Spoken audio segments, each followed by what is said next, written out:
Boom. Perfectly on time. Awesome. Would you look at that? Would you look at that?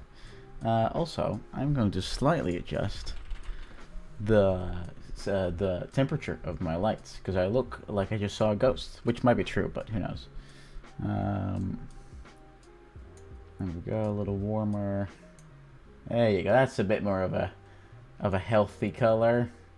Oh, there you go. That's even healthier. Oh, we can go mega healthy. Hold on. Oh, look at that nice glow. Look at that. That's nice looking. I can make it super bright too. Whoa. That's only one light. That's two lights. It's shiny forehead. Off-white. Thank you. Thank you. They named the color after me. I promise. Okay. I think these were more or less the original settings. I think that's okay. Right. At 3200 Kelvin. Whatever that means. Alright. Awesome. Alright. Okay. How's everyone doing today? How are you guys? I hope you're all doing well. Because we've got a jam-packed stream for today. And with that I mean we've got a game dev topic, right? I finally finished a script. And we're going to look at some more games and answer questions on Reddit and answer questions from you guys and just have a jolly old time. So, for those that are new here, if there's anyone that's new here, if you've made a game and you'd like me to give feedback on it, right, then by all means, send me a link on Twitch or join the Discord and send me a link there. Discord's on the page, by the way. If you have questions, feel free to just pop them in chat and I'll answer them, right? That makes sense. Beyond that, if you're wondering, who are you to be able to say that you can help people? Nothing really. Well, it's not entirely true. I've got a degree from the Brunel University of Applied Sciences in the game design and production path. Since then, that was a few years ago. Since then, I've worked on Sackboy: A Big Adventure as a producer, and I'm currently working for a new employer on a project that is not yet announced, so I can't say anything about it. And beyond that, I've also done a year and a half of a lot of project management for a lot of different brands. And so I've picked up a thing or two here and there. And if there's anything tonight that can help you in your game development journey, then share a certificate. Sure, I will, because I can.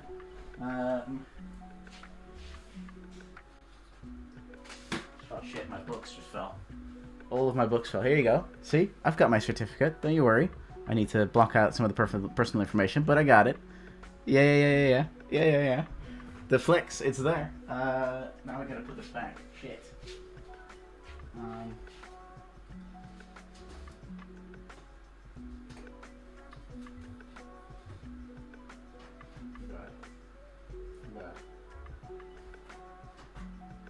There you go. We'll leave it like that. It's fine. It's fine. How legit is that, LMAO? Good question. I guess you guys will never know. I might be entirely lying. I might have just planted that there because I knew that one day someone was going to ask me for my certificate. Slightly reducing brightness of the lamps because they're a bit too bright. For how much can I sell it? $60 is yours. Gotta make money some way, right? Alright, so yeah, you know, why would you study 4 years going through a burn down here and there when you can just buy it for $60? Am I right? That's easy. Sure, if you're good at Photoshop, you can copy it and put your name on it. Exactly, just put it in a copier. Easy. That's how you get degrees nowadays. I do know how good you are at Photoshop, so it's okay. Wait, I mean, hey, look, if you grab a still from the stream just now, and you Photoshop it, then by all means it's yours. Okay, all right. So, without further ado, let's get into today's game dev topic.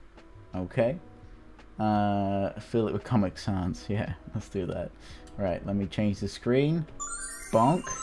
And now I'm going to learn from my past mistakes. And instead of keeping this so small, what was it? Control zoom? Yeah, there you go. Would you look at that? When is it readable for you guys? Is this readable for you guys? This is readable, right? Surely this is readable. This is a big letter. Because if this is readable for you guys, then we can get started. That's what I know. A bit bigger, please. How big can I make this? Oh, this is the maximum size. I think this is a little too big, though. Don't you think? Just a tiny bit. Maybe something like that. There you go.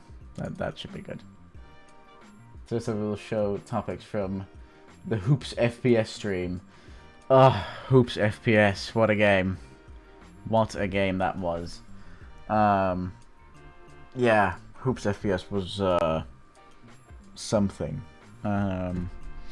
If you want to see what that was about, by all means, watch one of the previous streams. I think it was the one from 4 weeks ago by now. I think something like that. It was something. It was something else. It was everything except for Hoops and FPS as far as we were, I think. But none of that matters because today, that's right, today we are looking at why you should limit your creativity to make better games.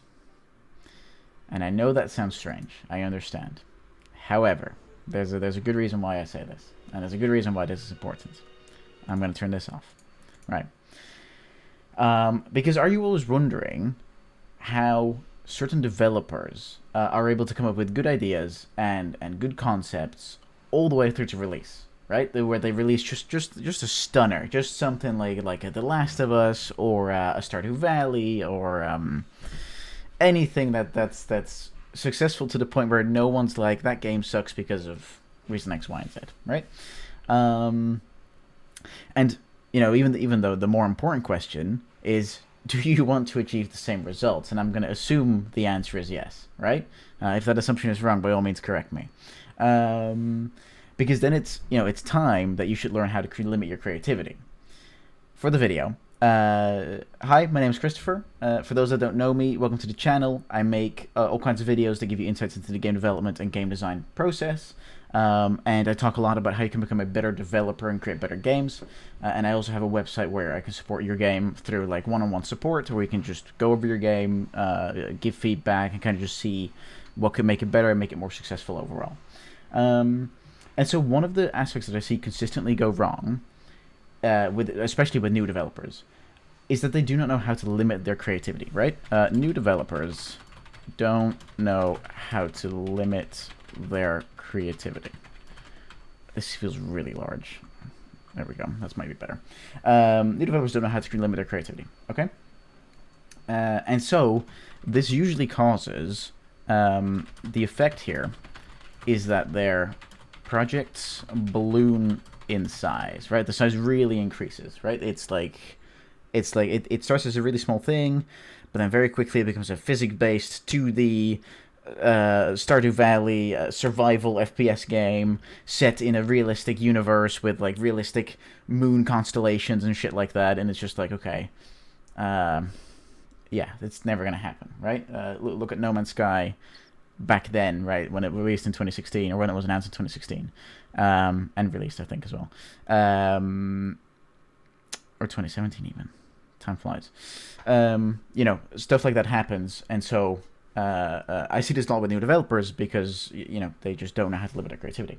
So let's take a look at how to fix this, right? And it starts with the question of why, okay? So why should you limit your creativity? And this is a very valid question, because obviously, the more creative we are, the better our ideas are going to be, or so we assume. But like we discussed in previous topics, we know that many people just kind of like jump into an engine with a half-baked concept and no clear direction, and essentially what ends up happening is that this causes people to initially make a ton of progress, right? But later on, there's just no direction. They're not sure what their project is anymore, right? So people jump into engine. They initially appear to be making a lot of progress, but then after a while, they lose direction, and the project never launches. Project never launches, right? And that is a shame, because you don't want that to happen, right?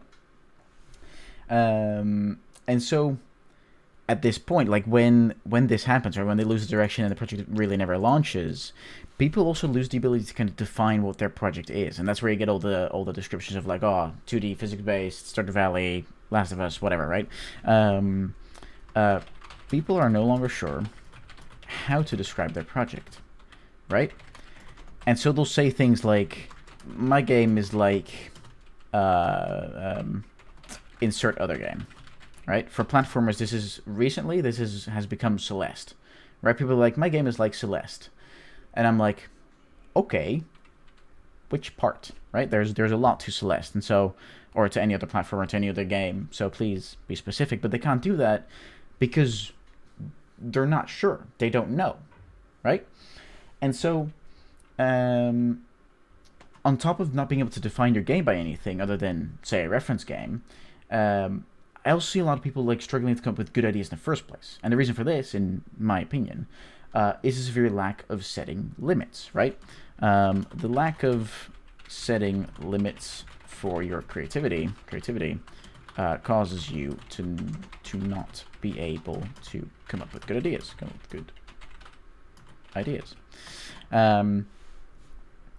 Because if I asked you stuff like, for example, right?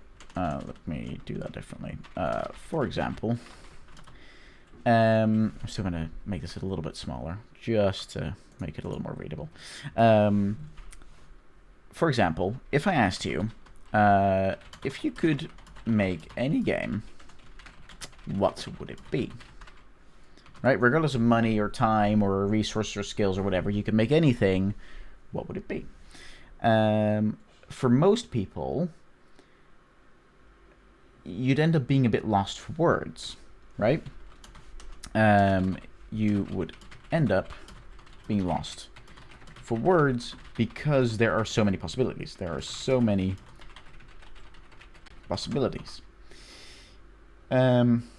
So if I were to ask you instead, right? If I further constrain the question, and instead say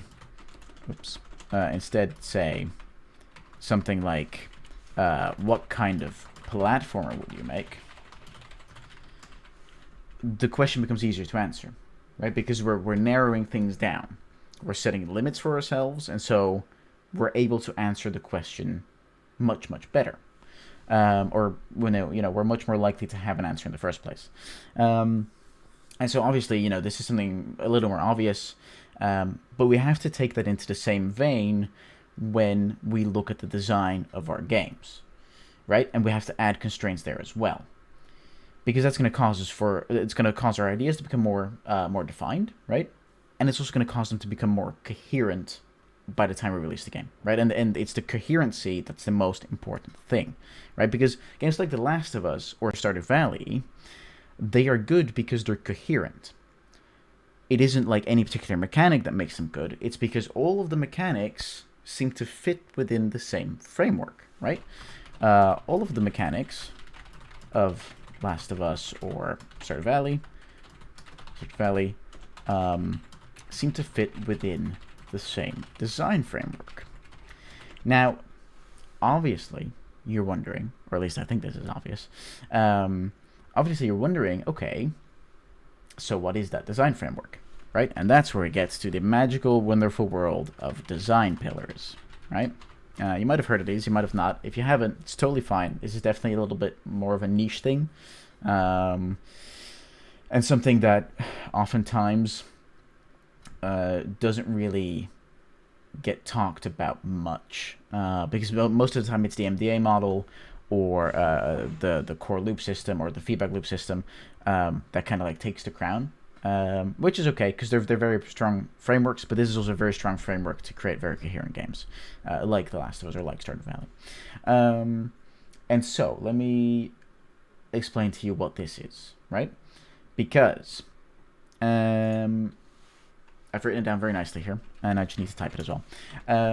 Design pillars in games are used to describe the core of your game and the emotions/aspects you are trying to focus on, whilst also creating constraints within which you can design your mechanics.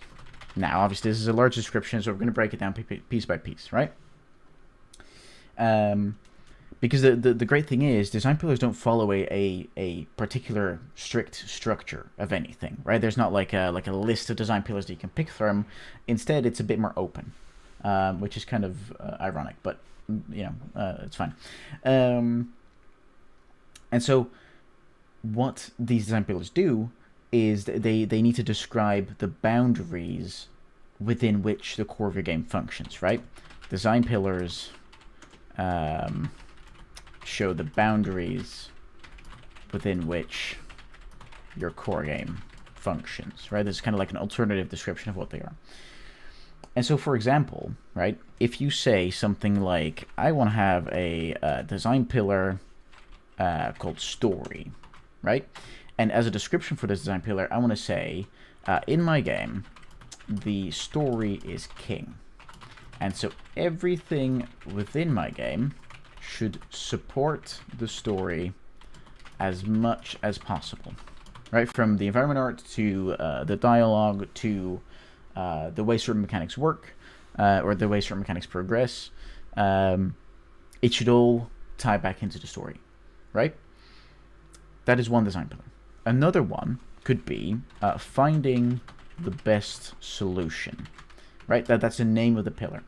Then the description of the pillar would be, in my game, I want people to feel encouraged to retry levels in order to find the best possible solution to the level. Right? We're going to get into some real life examples in a second. But hopefully this shows you a little bit of what a design pillar could be. It could be something like, you know, story. It's a very understandable term, or it could be something a little more abstract, like finding the best solution, right? But with this in mind, right? With this in mind, a natural question must appear, because and that natural question is, okay, how is this helpful in practice? And it's a good question. Practically speaking, design pillars are used by teams of all sizes to ensure that whenever they want to add a mechanic to the game, they can make sure that it fits within the design pillars that they've set up, the boundaries which they've set up for their game, right? So this is used by teams of all sizes to determine whether new mechanics fit within the boundaries that the design pillar set. Okay. For example, right? I've got lots of examples. For example, if one of your, I'd say maximum of 4 design pillars, you definitely want to kind of like stick to 4 main ones, and maybe you want to do some secondary ones, but especially for newer developers, I wouldn't recommend it. Just stick to 4 main ones. If that many, if you want to do 2, that's fine, or 1, that's also fine, but maximum of 4. But if one of your pillars is something like thoughtful progress, right? So with the more you progress, the more you have to kind of like think about your choices and things like that. And you try to add a timer mechanic, which punishes players for being too slow, then you might see that this mechanic doesn't really fit into the idea of thoughtful progress, right? Because if I have to think about my choices and think about how I'm going to progress, then why is there a timer that is punishing me for being too slow, right? And so essentially, the design pillars become checks that each mechanic must go through. And if it goes through all of them, if it passes each design pillar, the mechanic fits well within the core of the game. Within the core of the game. Okay? And so by going through this process of kind of like checking all of your new designs with your pillars, you are essentially forcing yourself to test all of those mechanics and to see what fits best with the core of your game, with within those boundaries that you've set up. Which leads, as a result, to very coherent games, right? Games that just seem to rocket from start to finish, right? There's just nothing in between where you're like, oh, that feels weird. Another very good example, a recent one that I just thought of, is It Takes Two. Is a very good example that probably used some very interesting design pillars in order to create a coherent yet vastly different experience every single time. And so I say that's an interesting one. Alternatively, if you want to go a completely different direction, the Stanley Parable is also a very good game that uses interesting design pillars to create a very coherent experience. Okay. So for finding the best solution, this is a question from chat. So for finding the best solution, you would encourage the player by, for example, grading their solution to a puzzle by the number of pieces used. Perhaps that could very well be a thing that still fits within the design pillar of finding the best solution. Absolutely, that could absolutely work. That could be a great mechanic that fits the boundaries. Now, before we continue though, because this is always an important part of the video, I just wanted to quickly mention that I have built a quick website, which you can find in the description down below, where you can look at all of the topics which I've covered in a blog post form, right? That might be really useful if you have a friend, or if you yourself just like to read stuff rather than watch videos. Then, I mean, congrats, you're watching this video. You're doing really great. But if you like to read it as well, then you can basically read all of that there. And on top of that, you can also contact me with any questions you have, or join a Discord and ask me any questions there. But you can also request one-on-one feedback on your game, where we just sit in a Google Meets call, and we just go over your game and just see what you're hoping to achieve, what you think would work, and the kind of like the feedback I have on that. All of that's completely for free. There's no charges, no subscription, no chargebacks or anything like that. I'm just trying to help out as many people as I can with the experience that I have.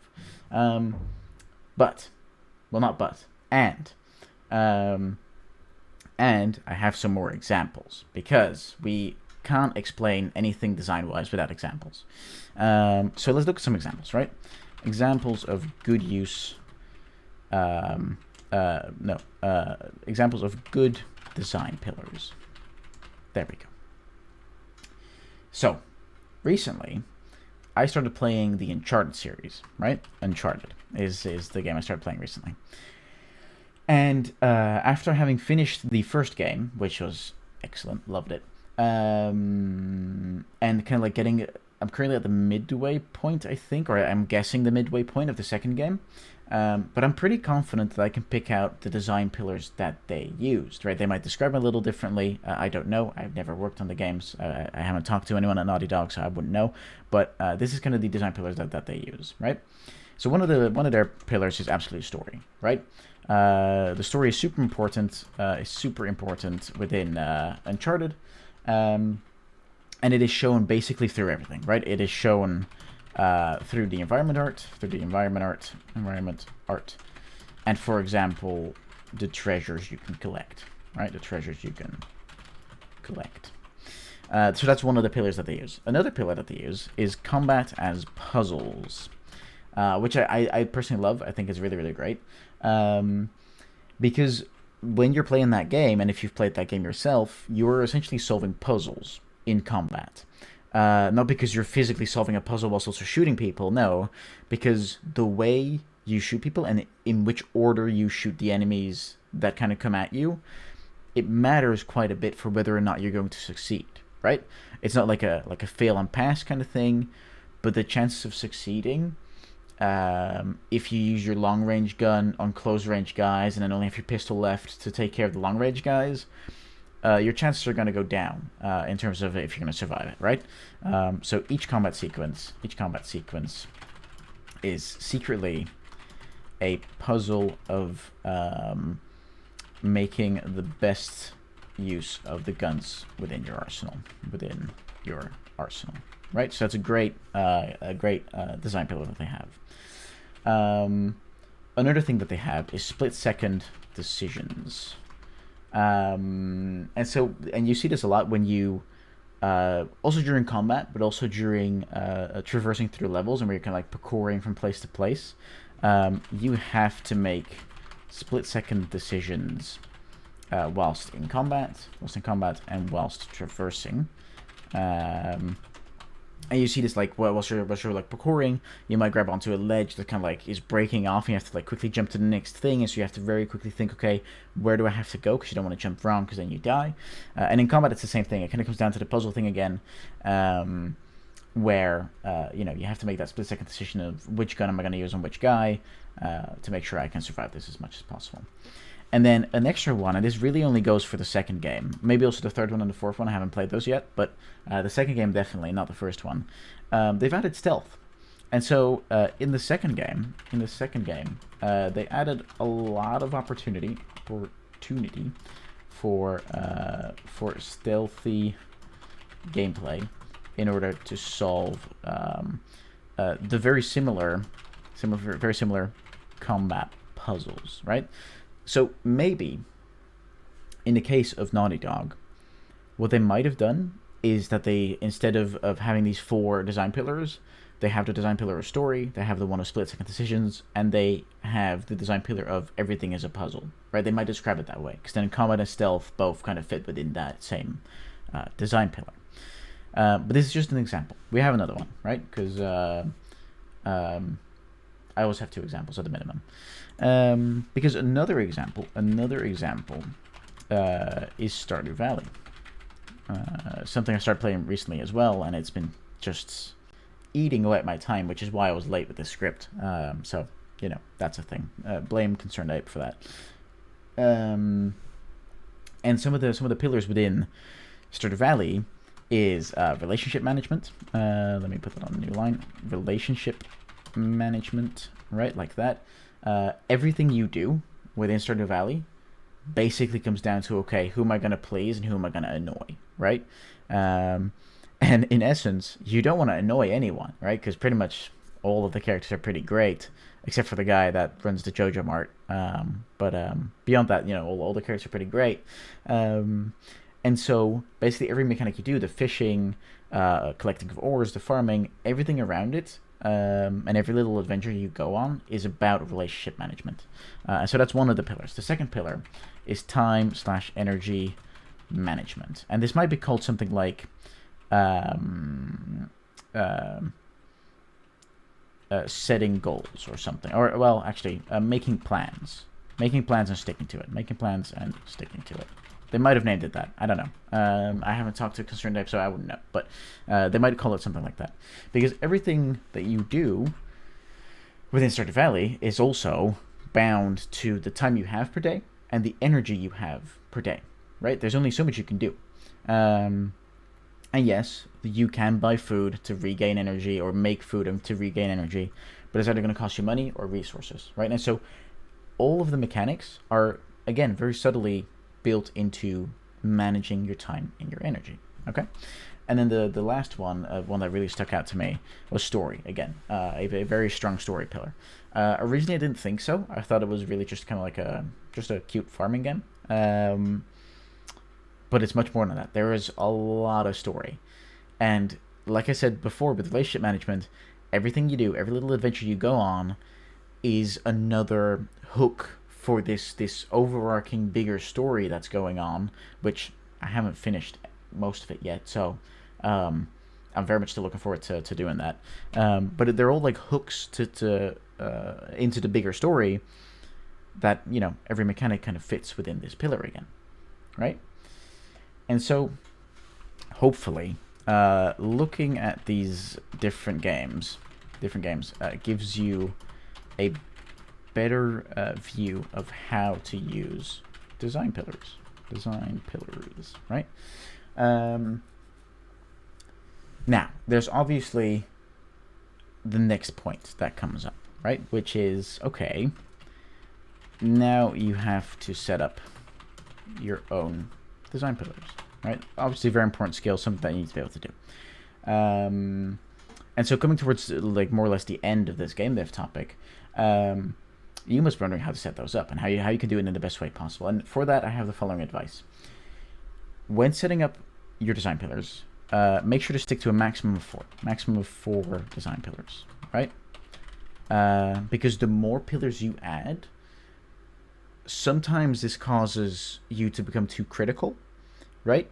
Which means that if you have like 6 or 7 design pillars, that only a very few amount of mechanics really fit into all of those pillars, right? Because you have to measure every single mechanic up against all pillars, right? You can't be selective about it. But also sometimes what happens when people have many pillars, a lot kind of fits in because they're not defined very well, the pillars. And so you still get the problem of, okay, your game is not very coherent, okay? So make sure to stick to a maximum of 4 design pillars. That's the first piece of advice I have. Then attached to that, make sure that each design pillar can be described within 2 sentences. Right? The criteria against which you're testing each mechanic needs to be clear within those 2 sentences. Because if it's more than that, most likely your pillar is either way too defined, right, which causes you again to be too critical, or it's not defined enough, right? You can write a massive story about a pillar that really says nothing, and so you want to stick within those 2 sentences, right? Any good pillar will fit within that. Then on top of that, right? This is not super helpful advice, but it's the most important advice. Practice is key. This takes time. In order to really use the design pillar system in the most effective way possible, you have to practice it a lot. Take some of your favorite games, right? Could be anything, and try to figure out, okay, what are the design pillars here? Now, online, you'll never find a good answer because people are mostly just guessing, unless it's made by the I guess like a post is made by a lead designer of the game that you were talking about. Then you can take their word, right? But most of the time, the better you get at this, the more you're able to determine for each game, okay, what the design pillars are. And in order to practice this, the best thing you can do is take every mechanic from a game and test it against the design pillars you have determined for that game or for your own game, right? That could also totally work. The more you do this, the better you get at using these design pillars, and the more coherent your games are going to become. And that is the important thing, right? If there's a final lesson here, coherent games are good games because they never make the player question why something is happening or why something is going on. And I think I have to think. Yeah, so a list of very coherent games. I already said The Last of Us, right? Last of Us, very coherent. I already said Stardew Valley, also very coherent. Starbound fits that criteria. The Stanley Parable fits that criteria. Most of the Super Mario Brother games fit that criteria. Mario Kart fits that criteria. I'm trying to go into like all different corners of the universe. Factorio fits that criteria. SnowRunner does. Oops. SnowRunner does. I'm trying to think of many more things. Portal does. Half-Life also does. God, what else do I have? The Anno series, the Civilization series, specifically the earlier Call of Duties,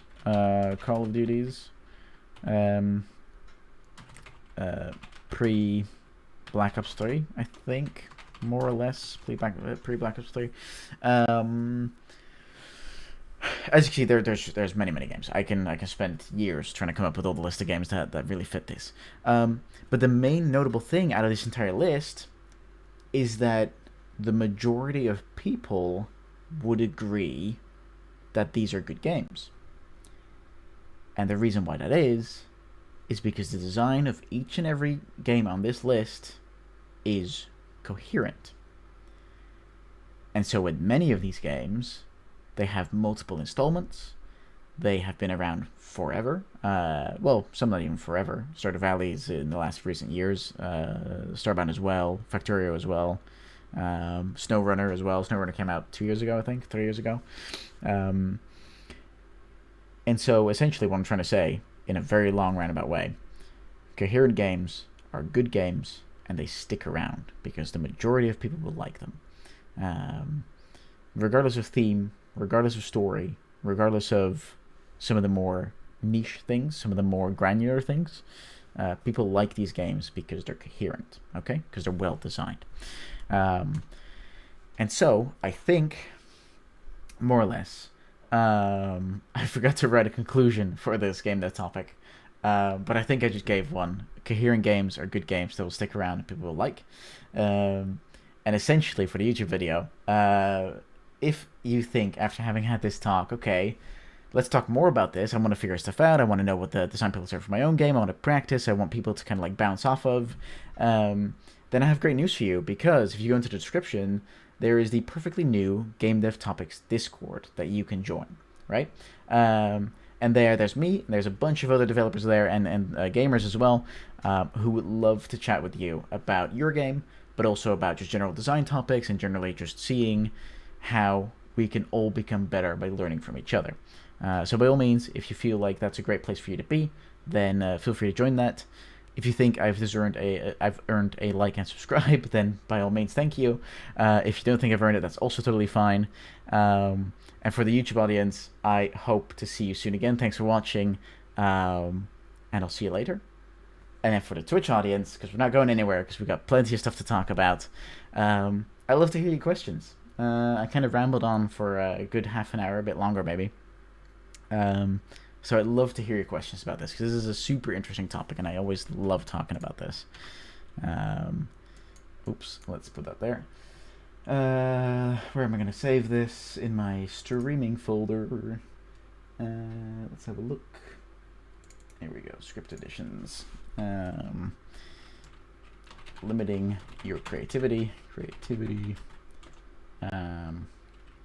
create better games. All right. Okay. So, how was that, guys? How do we feel about that topic? I have no idea how far behind the stream is based on what I'm saying, so it might be like 30 seconds before you guys hear what I said. Okay, design pillars seem like something that you have to think more about. So, as in, if you think they're useful, or is it more like a thing that just feels too abstract at the moment? What's kind of the direction of the reasoning behind it, I suppose?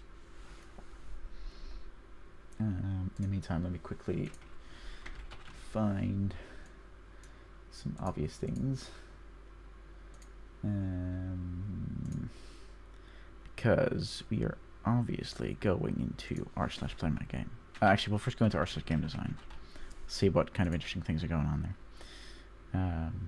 There we go. Right. Oops, I've lost my Streamlabs. There we go. They seem useful, but I'm not sure how to find them. Okay, that's totally fine. Can you name some games that you've recently played? Then we can go find some together. Because I think that's going to be the best way, or the easiest way that we're going to kind of like pierce through that thought and kind of figure out, okay, how we're going to go about finding them. Because then we can do it together, because then we're here anyway on the stream, so why not, right? Let me change the title of the stream so that people know what we're doing.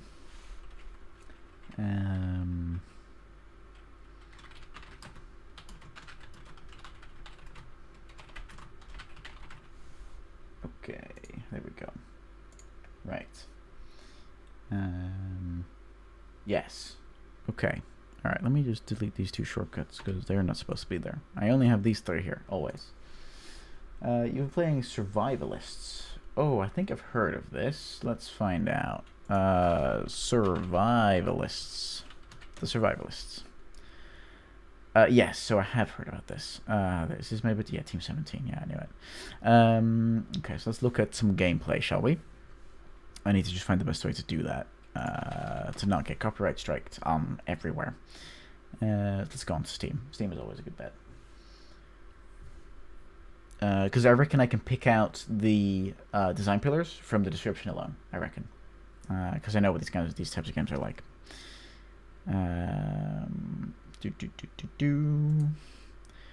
Let's take a look. See the Survivalists. Here we go. Oof, they've got a lot of DLC already. Okay, all right. So, a living world full of surprises, secrets, and danger awaits in the Survivalists, an adventure-filled survival sandbox set in the escapist universe. Explore, build, craft, and even train monkeys with up to 3 friends in a desperate bid to survive. Have you got what it takes to be a survivalist? Okay. Alright. So, one of the pillars that you can extract from this right away, I think, is teamwork. Teamwork is a big thing that seems to be present here. Because if we look at this game, and because it says, explore, building, crafting, and train monkeys with up to 3 friends in a desperate bid to survive. If I were then to implement a mechanic that would only be for one person to do, then I know that I would kind of like bounce up against that pillar, and essentially the mechanic would not survive, right? And so if we look at some of the gameplay, I hope this is a gameplay trailer. As an expeditions update thing. Oh, no sound, please.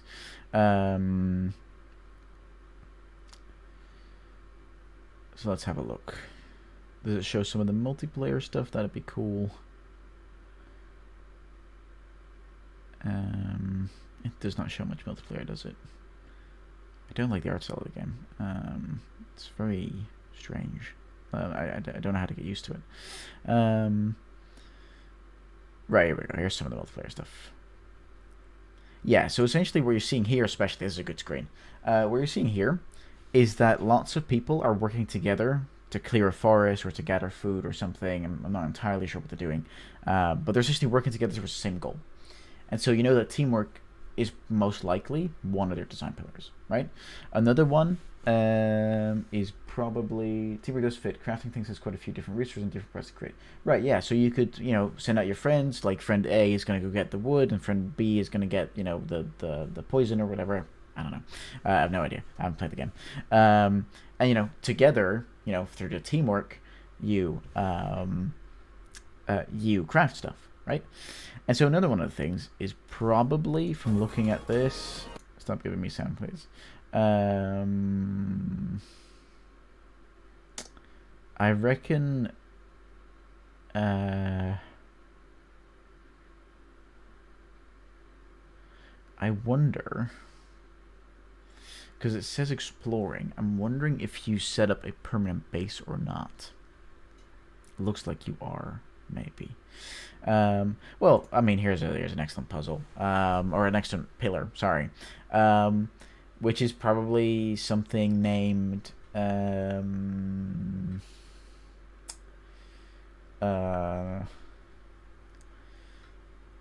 is probably a matter of story to it.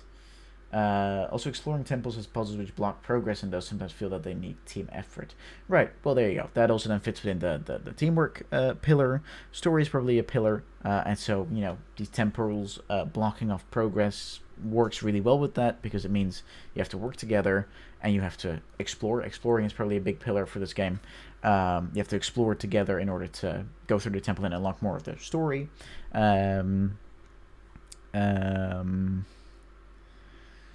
Yeah, I think those three, so teamwork, exploration, and story, I think those three are probably pillars. And it's a matter of how you describe them, right? The people that made the Survivalists might describe them very differently or might name them very differently, and that's totally okay. It's just a matter of us being able to look at a game, say, okay, I think these pillars kind of like set the boundaries around this game, because we have mechanic A, B, and C, and all of those kind of fit within those same pillars, right? Within those boundaries. And that's kind of how you go about picking out the boundaries, or picking out the pillars in the games you play, but also your own games, right? Like I said, it's something that needs to be practiced quite a bit. And so to go to something completely differently, if you have another game to suggest, please do, because I like the challenge of looking at something I haven't looked at before, or something I haven't prepared, right? The level design also features story elements, things like broken down tanks, downed warplanes, jeeps, and skeletons. There you go. And so a lot of that environment art and the way that it's the way that the level design is portrayed towards the player connects to the story, connects to the exploration, could connect to teamwork, right? And so you see again, those pillars are very much enforced again.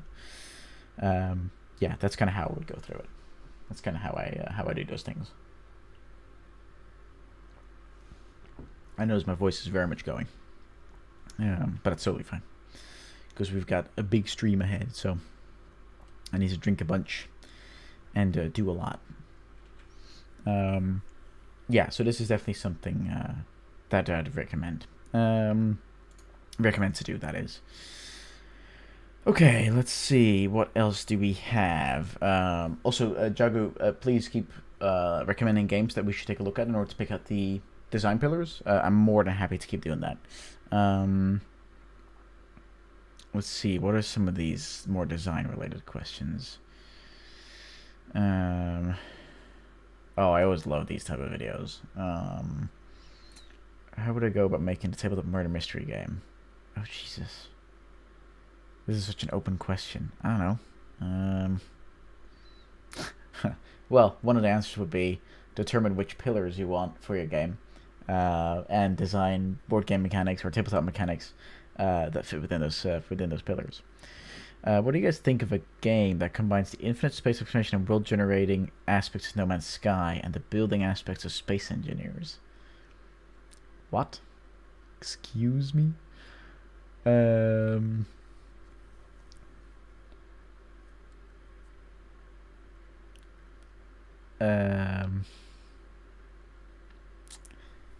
This sounds like scope that is so large that yeah, you wouldn't be able to finish this at all.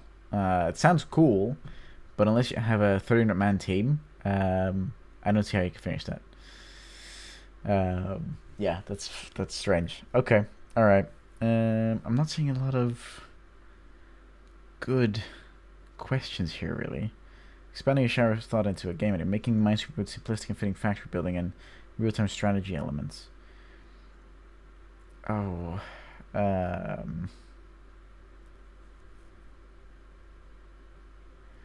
oh yeah, I mean this is cool. This is more of a reskin than anything else.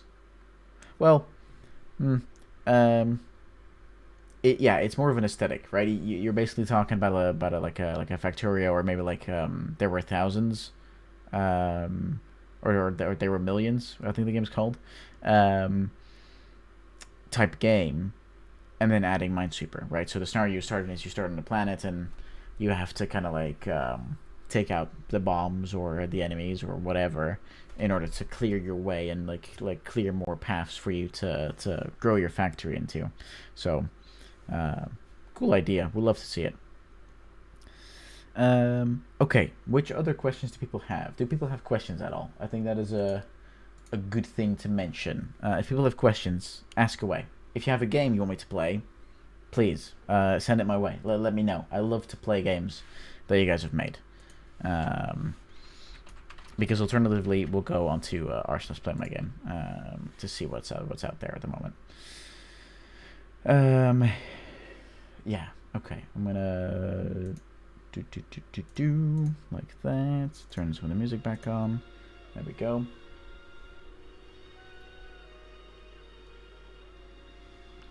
All right. Okay.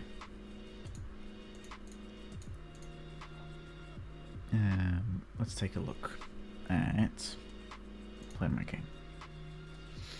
If people have stuff they want me to play, let me know. I developed a free JRPG for Nintendo Switch available now. I'd love to play, but the Switch is downstairs and I can't connect it to the PC, so I won't be able to stream it. They are here. Alien Abduction Horror. Okay. Horror. I'm so bad at horror. Super Tumble Bear is a Monkey Ball inspired platformer about a bear who's too lazy to run. Oh, this looks like great fun. Let's try it. Shall we try this? This looks great fun. This looks like something that could. Oh, can we? Oh, they put the link in the title. Okay. All right, Super Tumble Bear. The music's actually very annoying for me for some reason. I don't know why. The Windows SIP. Download now, please. No thanks. Just take me to the downloads. The Windows one, please. All right. Okay. Let's open that up. Also, I need to remember to change the title of the stream, of course.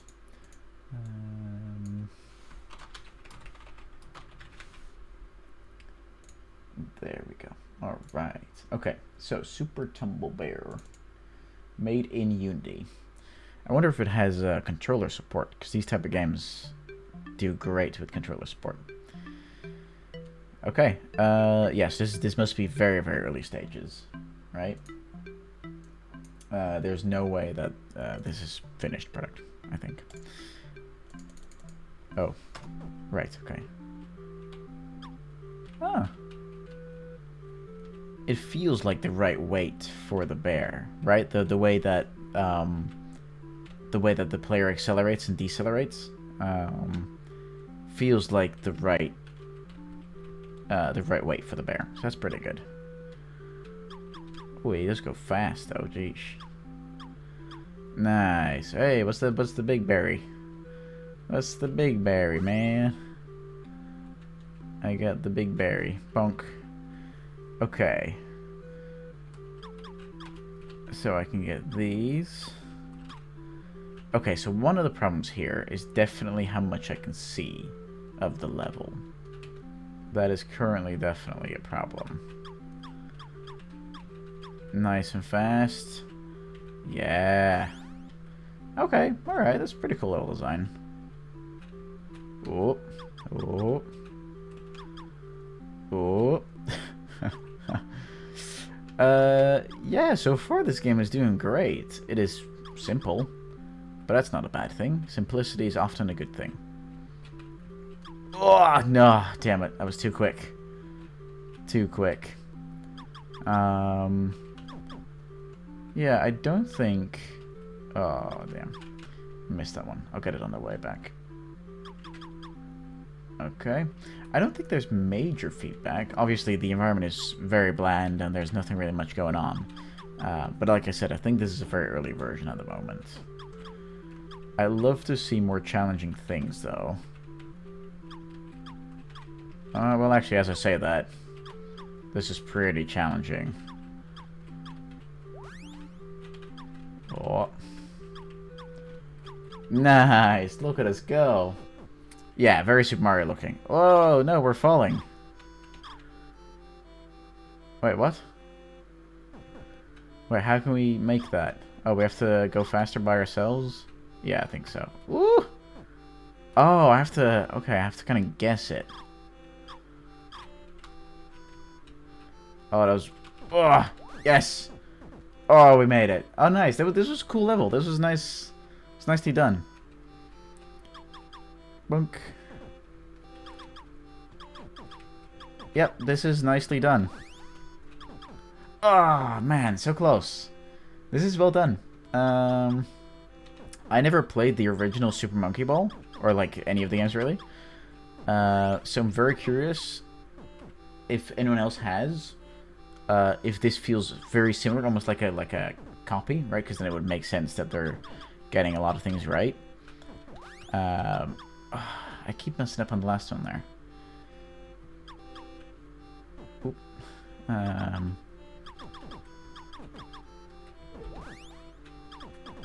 There we go. Oh, nice. Okay. Whoa. Okay. All right. Okay. This is very cool. There's quite a few different levels, which is impressive. Yep. There you go.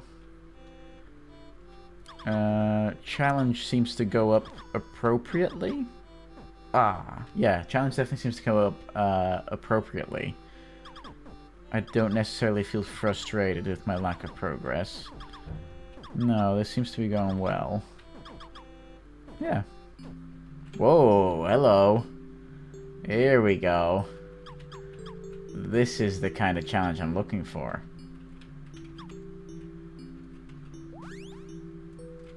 Oh, no, you can't get me. You can't catch me. Nice. There we go. Very good. Okay, this is awesome. Oh, no. Okay.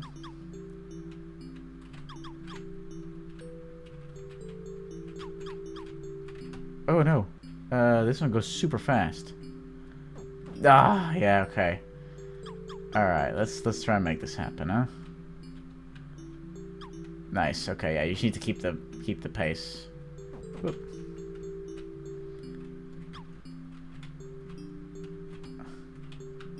Here we go. Yeah. Oh no. Ooh, okay, alright. Yeah, I have nothing, I have no major notes for this. Make this look prettier. Make this the music a little better. And you got yourself quite a good game. Yeah, you've got yourself something pretty nice here. I can't remember the name of the developer, but you've got yourself something pretty good. Yeah. Oh, no, too close. Too close to the edge. I can go through. No, I cannot. Okay. Oh, yeah, there's a special fruit there. Oh, no. No, no, no, no, no. Yes, nice. Too soon. Too soon. Okay. If other people have games that let me play, please let me know. I have a few ones on my list. We can also go through RSS Play My Game.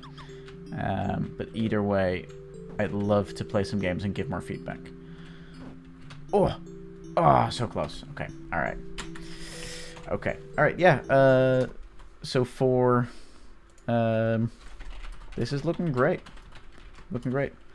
Could definitely use a environment art overhaul, but the gameplay is fun and the difficulty ramps up appropriately. Well done. Alright, there we go. Excellent. Excellent, excellent. A platform where you can't walk. Kickbot can't walk. Only wall jump. Okay. Oh, I've seen this. That's why I've upvoted it. Right. Can I play it somewhere? Demo. Okay, what is it called again? Kickbot? I think that's what it was called. Let's find out. Kickbot. Yep, there we go. Alright, okay. Demo. So I know I need my controller for this. So let's do that. Okay.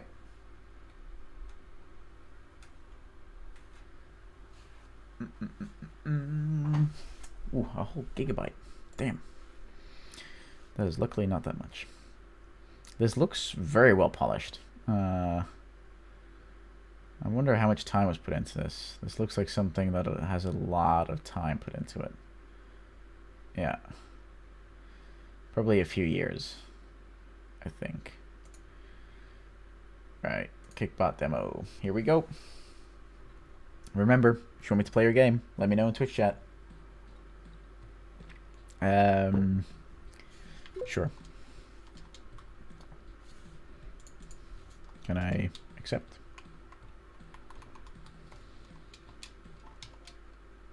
Oh, okay, there we go. A game by Alex Bazuska. Okay, first feedback point. Use a different font, please. For the intro stuff, I could not read the names of the developers. That was something. Options, please. Okay, and B is confirmed for some reason. I need to grab a notepad for this one. I am already running into two things where I'm like, I'm not sure if I would have made those same choices. Kickbot feedback. Use a more readable font at the start of the game when you introduce the developers. That's the first thing. Why is the B button on Xbox controller confirm? I don't. A is confirm, or in the case of PlayStation controllers, X. X is confirm, or cross, I should say. Cross is confirm. Tally level timer. This should all be fine. Death counter, yes, please.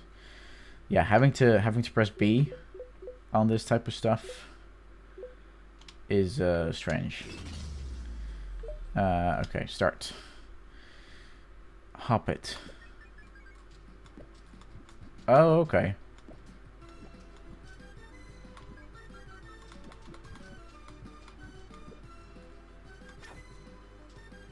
Okay, hold on. Let's do that again. Hold on, I want to get the last one. There we go. It doesn't feel nearly as fast as I... It's a cool tutorial for sure.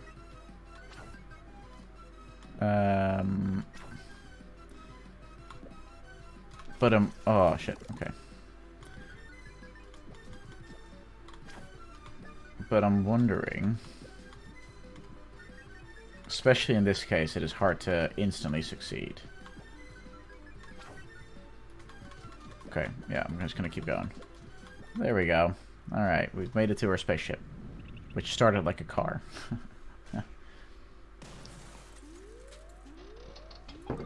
I'm ready. Let's go. Oh, shit. Wait, that's strange. How do I get down there?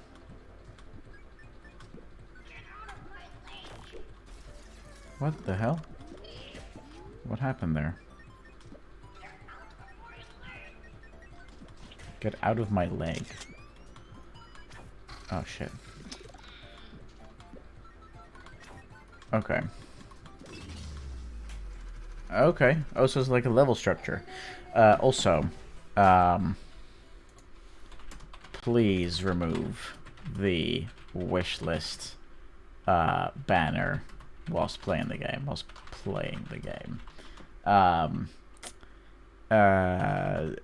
The nicest way to say this is that it is annoying. Distracts, and seems a little desperate to have it there all the time, right? If you have it at the start, during the menu, totally fine, not a problem. But all of the time, even whilst I'm playing the levels, is way too hardcore.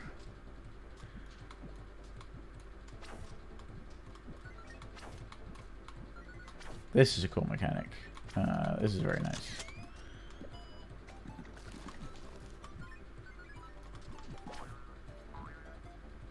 Whoop. Oh, okay, there you go. That was a pretty easy little... I missed some of the coins, but that's fine. I don't really care. Yeah, the game looks really cool. There was something just now down there about butt stomping, but I did not read it. Oh, okay, that hurt me. Okay, pressing both of the buttons at the same time causes me to butt stomp. Oh.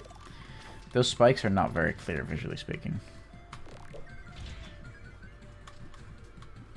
I must admit that they look a bit whack.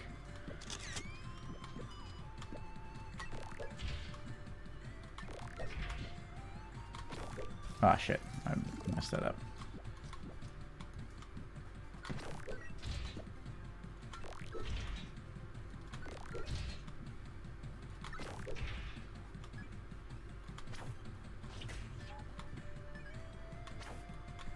Ah, bollocks. I tried to get the extra coin. Oh. Yeah, okay. Oh no, shit. Another tip, not necessarily a negative thing for this game, but another tip is to make sure your player always respawns in a place where they're safe. So that they don't have to think twice about, okay, where am I going to respawn?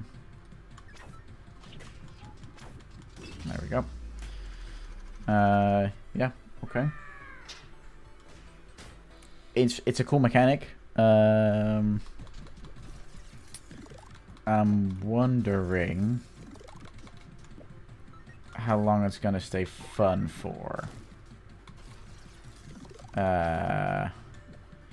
Because it's very much like a... Okay, I get the mechanic now. This feels very much like Accelerate. You know, we played that game a while ago. By Tim Bodette.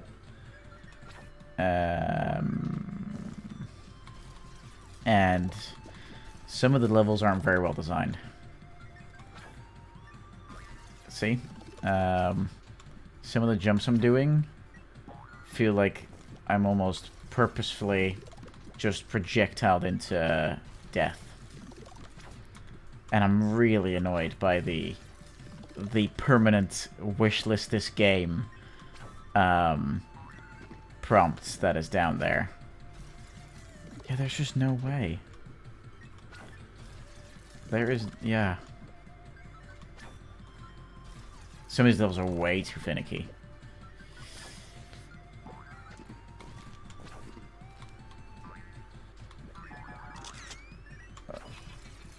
Okay.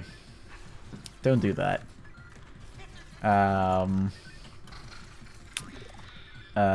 Do not introduce hazards to the player. Hazards to the player. Actually, no. Do not force movement on the player into a level section where they cannot see what will happen next. Because then you get stuff like this, where I have to guess that this is happening, and the camera moves so late. Again, double sin. I just did a sin counter. Because that was a double sin. The screen scrolling feels a bit lazy. I feel like I do not see the level feature early enough. Yes, precisely. Yes, you have it perfectly under control, Jagu. That is precisely what is going on here. And it is quite... Yeah. It is so detrimental to the point where the game starts to feel impossible. See? See? That's what I mean. In those moments, the screen scrolling is so insufficient that it makes you rage. And that is just the last thing you want to do to players. Don't do that to players. Don't make them rage on purpose. Rage is never fun. The only thing rage is fun for is YouTubers, which I suppose I fall under, because they have something to entertain their audience with. But as a player, feeling rage is never a fun feeling. It never is and never has been. And so please do not force it on players. Again, the screen scrolling is such a sin in this game. Even now. Look at this, guys. Where's my character? It's under the goddamn wishlist banner. I'm sorry, but I cannot get over that. I just cannot get over that.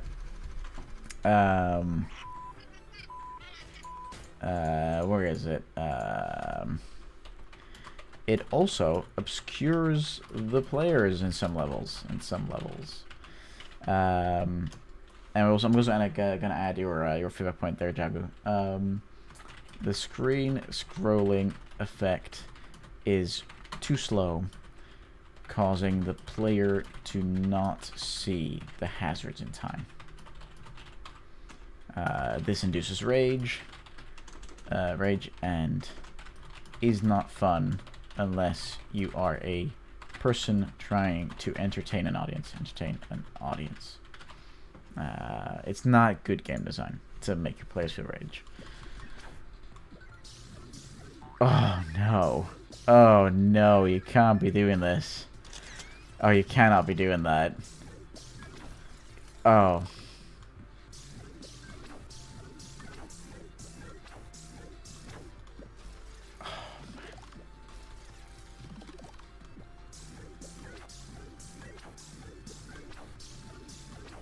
Especially with the slow screen scrolling. This is just so not a thing. Oh, this is almost nauseating. Ugh, that was seriously nauseating.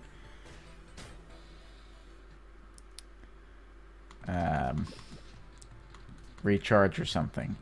The prompts in the bottom of the screen, I have no idea what they do. Most of the time I don't really see them on time, and they seem to hold really key information. I just don't see them. I don't get to read them enough. Oh my god. Oh my god. Jesus.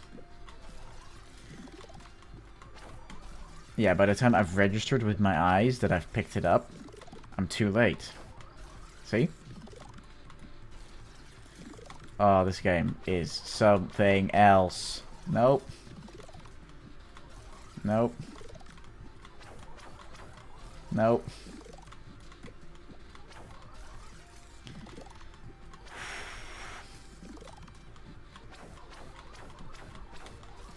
Oh, don't do that. Don't do that. The scrolling is also disproportional, I feel.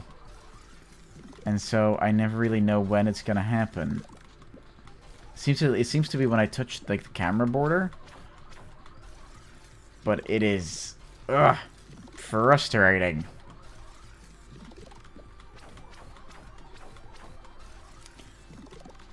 Am I ever going to make it out of this hellhole? That was way too long. Jesus Christ. I'm glad you're enjoying the stream of rage. Jesus. This is something. Okay. I know exactly what's going to happen here. The lava's going to rise, isn't it? Oh, it's Mario. Okay, I don't slide. Good to know.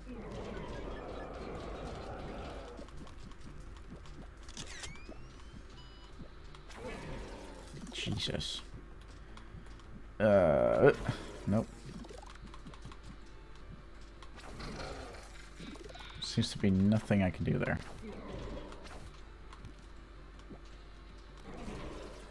Can I touch those little blue flames? Probably not, right? Nope. Oh, I know what to do. Jesus. Okay. Wasn't entirely clear, but okay. Yeah, this game is or has some pretty big flaws, some pretty big sins they're committing to. What? How am I even supposed to make that? Well, I got it, I guess, but... Oh no, it's still there. I'll probably have to...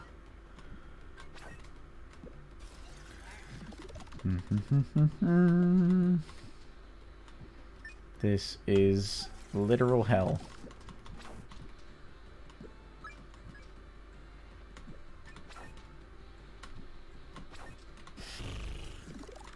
Oh.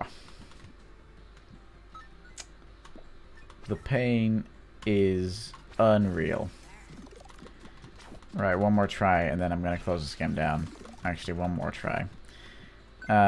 So the only reason why I keep playing is definitely because I'm just stubborn. That is really it. I don't care about the USB stick. I don't give a shit. Again, the scrolling, man. Again, the scrolling. Nope.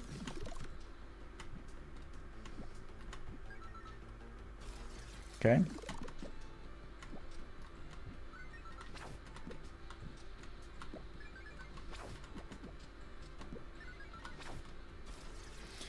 Yep. Definitely not for me. Okay. Alright. A lore button? What the hell was that for? Okay. Alright. Interesting game. I'm gonna just post this onto the thing.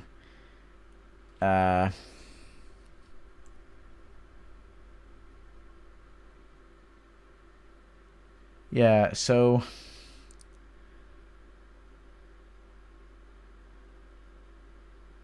um, a lot of these comments are "this looks sick," and it does. It looks very pretty. Um, but it doesn't play very well. Um,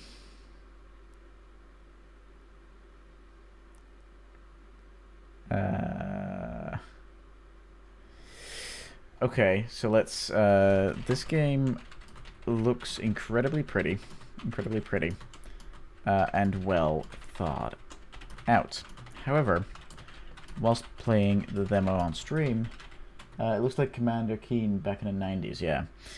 Whilst playing the demo on stream, we found some things to be very frustrating. And collected the feedback here. Let's give them the feedback, because at the very minimum, we should give them feedback, right? That's the only way they're going to improve, so they can choose not to do anything with the feedback, right? That's fine.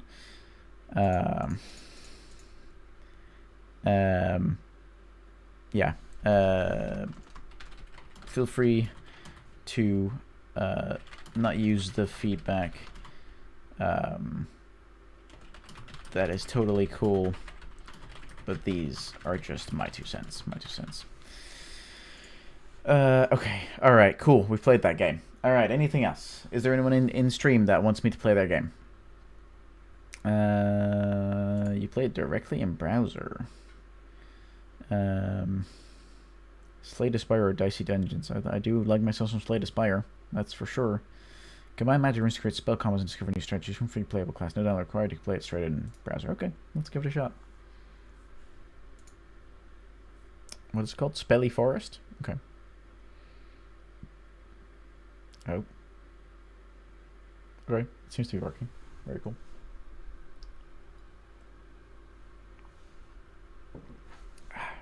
Okay. All right.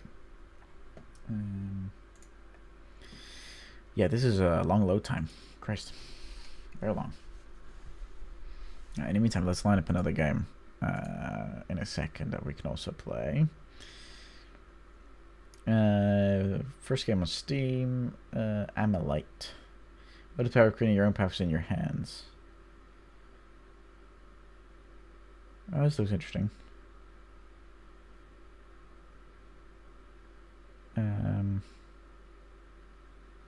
Yeah, we'll play this in a second as well. Very cool.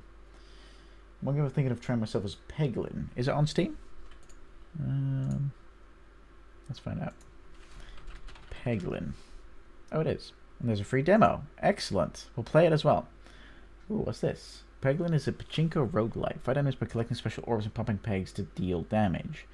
Acquire special relics that radically change the game and ensure no two runs are the same. Aim carefully to survive in the unique turn-based RPG. Okay, the turn-based aspect is interesting. Oh, this looks really, really cool. Let's download the demo. Let's see how they measure up, shall we?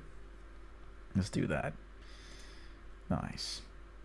Okay, but I think Spelly Forest. Yes, Spelly Forest is done loading. All right. Okay. Choose character and class and starting deck. Okay. Are we choosing Tree Folk, Witch, or Beast? Crystal Rune, Stone Rune. Energy 4, hand size 5, HP 20. Okay, these seem to be objectively better. Let's start with Tree Folk. We'll just start with the start. All right. Okay. Okay. So these are like talking bubbles, and these are all monster things. Let's we'll start here, of course, but let's go the bottom path. Okay. Leaf Rune, Shield 3, Stick Rune. Oh, you can combine them. Deal 4 damage. What does this do? Oh, 50% attack enemy for 11 HP, 50% attack enemy for 6 HP. Yeah, it doesn't look like very dangerous to me. That's true. I can melt them. I've molten them. And now I can cast it. Nice. We hit them for 11. Very cool. I'm going to hit them for 4, sorry. And we're going to apply some shield to ourselves. End turn. Enemy turn. Okay, what are they going to do? They dealt 2 damage, but we had a... okay, so we took 1 point. Okay. This is very much Slay the Spire-like. But the combining of cards is pretty cool. What does this do? Moonlight. Apply 1 confusion to the target. Gain 1 thorn. Can I combine some of these? No. Well, we can just cast this.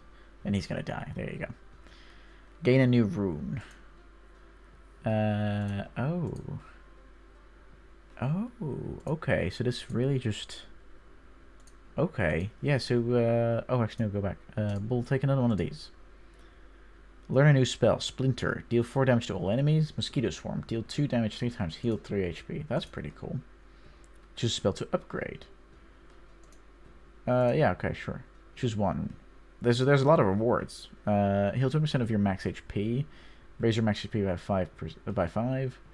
Gain 1 energy every turn. Yeah, sure. Okay. Gaining 1 energy every turn seems like a very powerful move.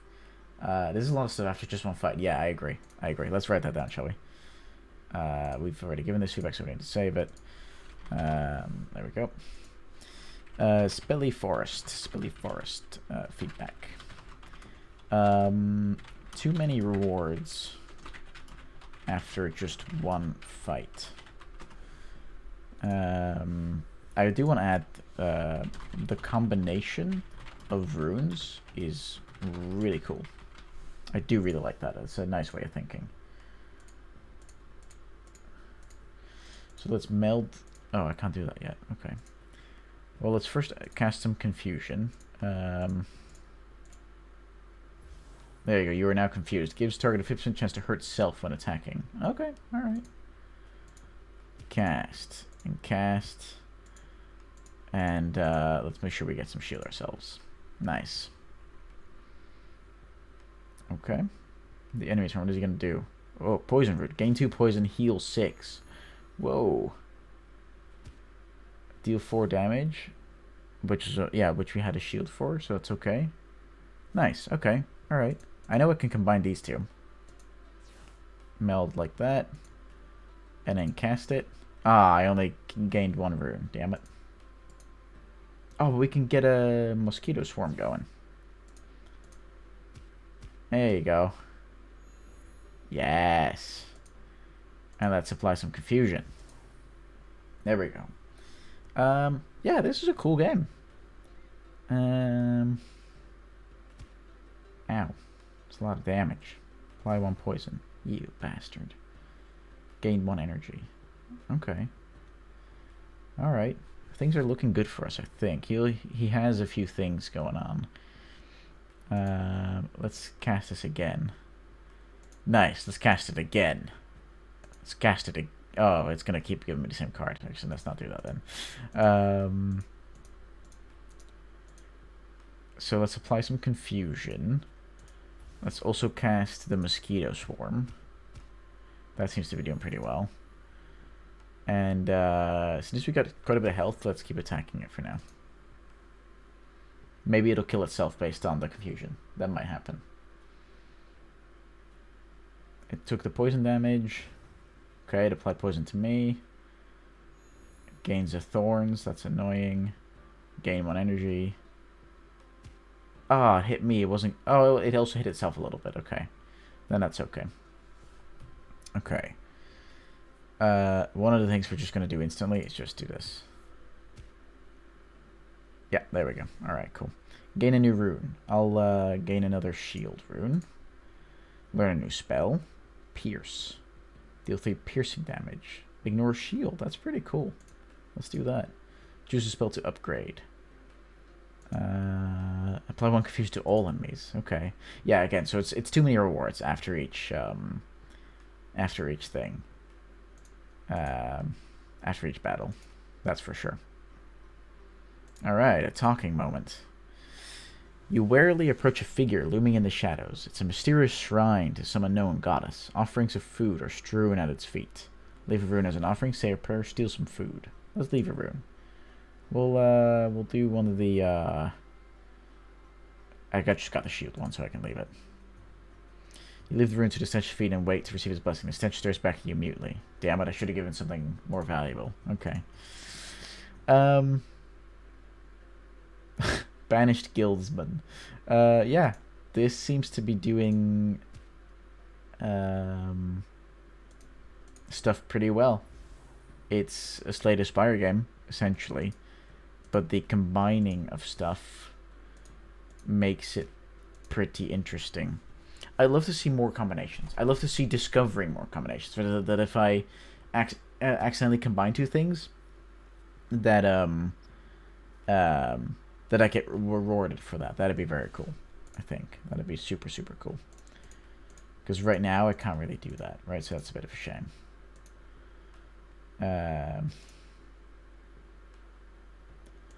Let's just cast one for myself. Let's cast another one for myself. Let's cast Confusion. Let's gain a Thorn. And let's get some shield. I also seem to be getting too much energy. Tree Folk has too much energy, causing me to not have to make any difficult choices. Let's do some piercing damage. Let's slap him with a stick. Let's apply some confusion. And let's increase my odds even more. We're just stacking odds at this point. Right, hurt yourself. No, he doesn't hurt himself. Oh, we're getting pretty low on health here. I don't think brute forcing it is going to work anymore. No, I'm going to have to get some shield here. Gain a thorn. Cast some confusion. Do some piercing damage. And do some big damage. Ooh, if he does too many big hits, we're gone. We're dead. Okay. That seems to have been it. Okay, very good. We're still alive. But now it's a matter of surviving. Apply confusion. Let's increase my odds. Increase shield and increase my odds again. Okay, let's hope he doesn't do more than 9 points of damage. He doesn't. Okay, cool. And he's dead himself. Very cool. Alright, okay. I think we've seen heal 3 HP the next time an enemy takes damage from confusion. Okay. When you do damage this battle, add damage equal to your thorn value. Lose 1 thorn to serve every turn. 1 shot. This is pretty cool that you can also combine more and more different different runes. Draw 1 more rune every turn. Heal 20% of your max HP. Let's do that. I was at -1 apparently. Okay, yeah, I think we've seen most of what this game has to offer, probably. This is very much a Slay the Spire type game. It's very cool. Where was it? Where did I find this? Did I find this up here somewhere? Oh, here it is.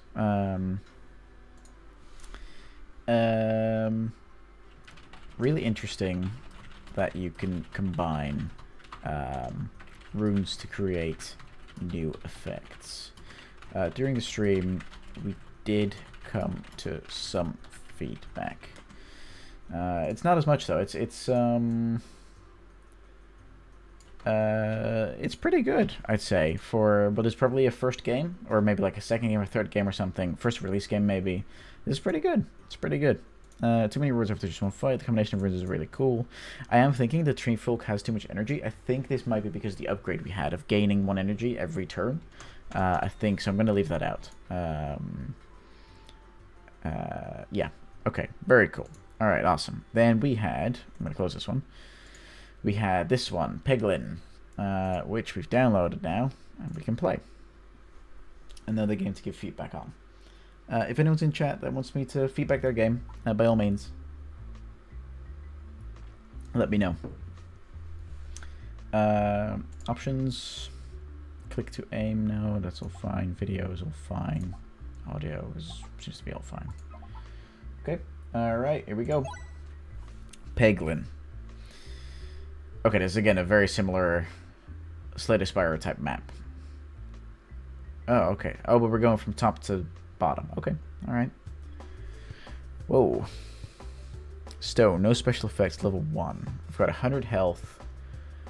And this is a slime, a bat, and 2 spiders. Oh, and this is where I'm aiming. Okay. Ah. Oh, and that determines how much damage I'm doing. Oh, this is very cool. Oh, and it does damage to... Aha.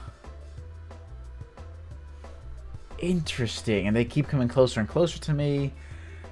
Aha. Very interesting.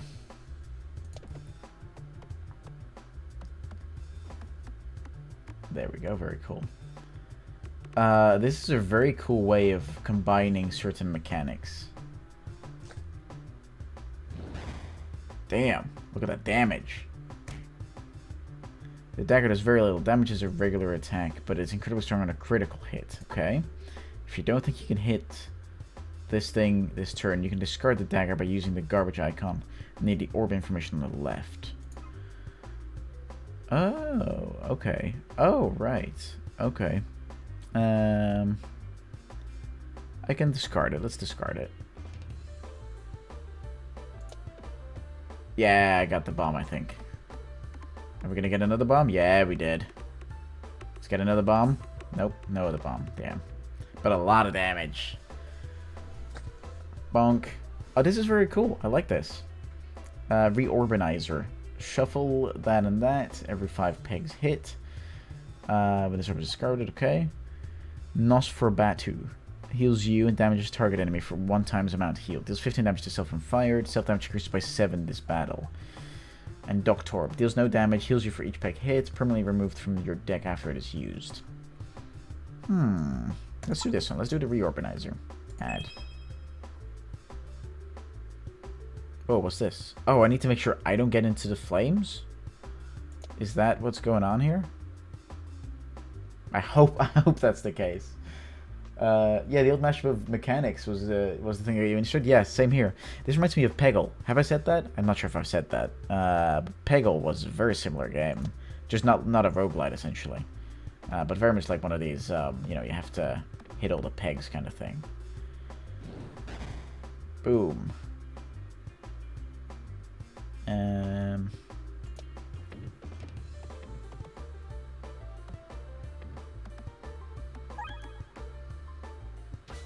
Nice, a critical chance, yes. Let's get bombed. There you go. You're both dead. And you're dead too. Can I critical chance it? Yeah, I can. Nice. Oh, double crit. Are we gonna get double crit? This is a very cool game. This is really awesome. This is such a cool way of combining stuff. There we go. Some extra bomb damage. There you go. Very cool. Bramble. Applies Bramble 2 on hit. Bramble does 6 damage per Bramble level to passing enemies. Sure, let's do that. Add.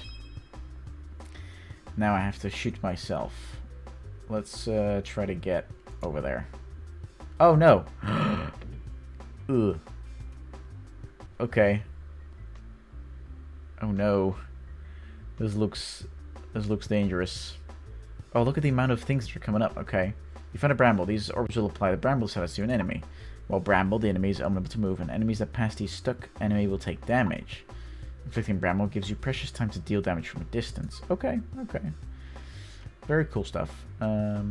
Let's get it nice and up high to see how much we can hit. Whoa, that was a big drop all of a sudden. Okay, but he's now brambled, so he takes damage. Oh, very cool. Okay. I don't have a dagger, it seems, so I can just do this, right? Oh, nice, like a reset button. Very cool. Nice, they take damage, but flying enemies don't. Okay.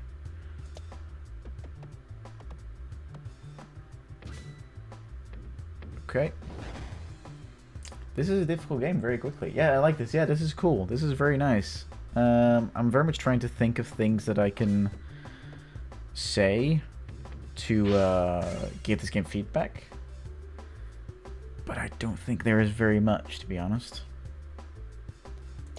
This is one of those things where, well, probably by using design pillars, you could very much create a coherent experience like this, and thus create something that's incredibly fun, which is exactly what you want to do as a game designer and a game developer.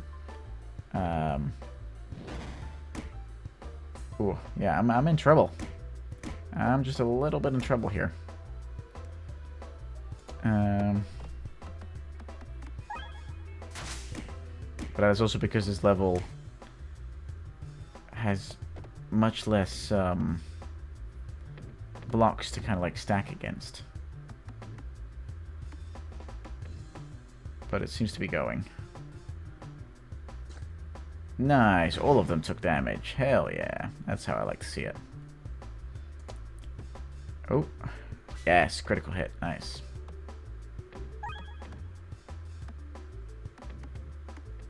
Nice, 44 damage. Hell yeah, okay, very good. A bramble effect. Oh, can I get some more damage on this? Yes, nice, a critical. Okay, he did hit me though, but oh no, please. Oh, that's so little damage. I'm taking a beating here. Nice, it hit the bomb, so that's always good. But the bomb did explode prematurely, so is that gonna work? Yes, it did. Okay, cool. Let's heal 20%. Let's do that. Okay, what if I go into the fire? What happens? I'm just curious. Well, we're about to find out. Oh, I took damage. Okay. Alright, fair enough. Off I go. Oh, it determines the path I go. I understand now. Okay. Whoa. This seems like a problem.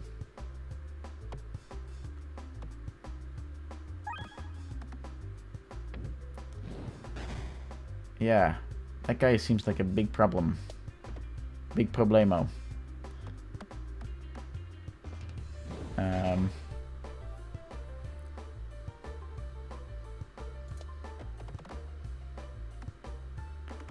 Yep, come on, even more damage, please. Yes, there we go.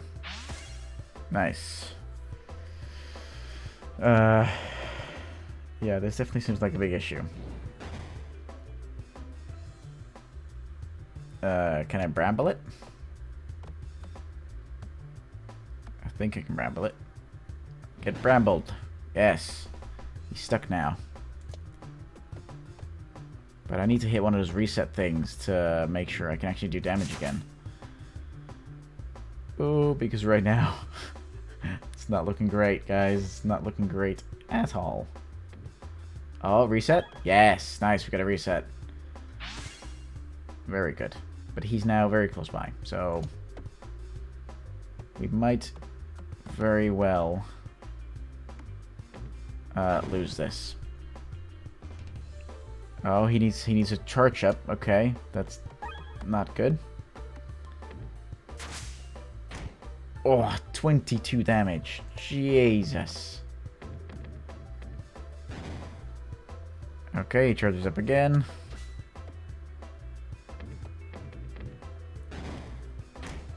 Oh, we might not make this. We might very well not make this. Yep, see, there you go.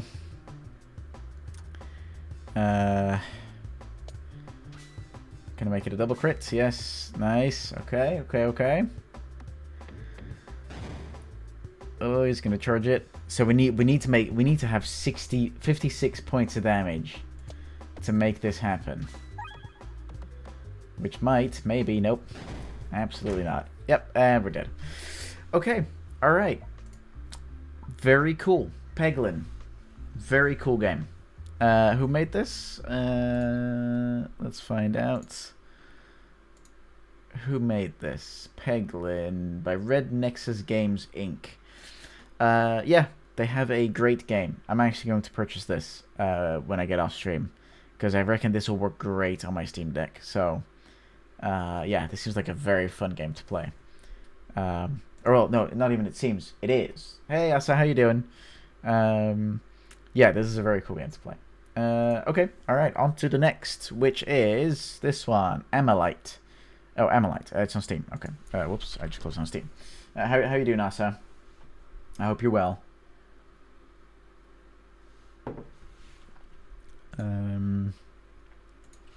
Amalite. Is that how you spell it? It's probably not how you spell it. Amalite. Okay. Amalite. Alright. Okay. I have no idea. 2D platform. Oh yeah. Okay, yeah. Oh, you have to pay for it. Okay, well, on that basis alone, I'm not playing the game. Purely because it looks very cool. I'd love to get feedback, but please include a demo so that people can actually try it before they buy it. Oh no. Sophia, first-person fantasy RPG demo.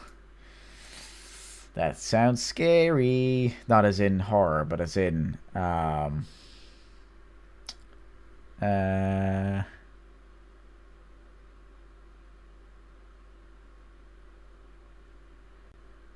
okay. Oh, grab it on Steam. What is it called? Sophia. Okay. Sophia demo. Okay, it looks relatively polished. Let's find out what this game is about, huh? Let's do that. This might be another Wigmund. Who knows? It could be. It could be another Wigmund.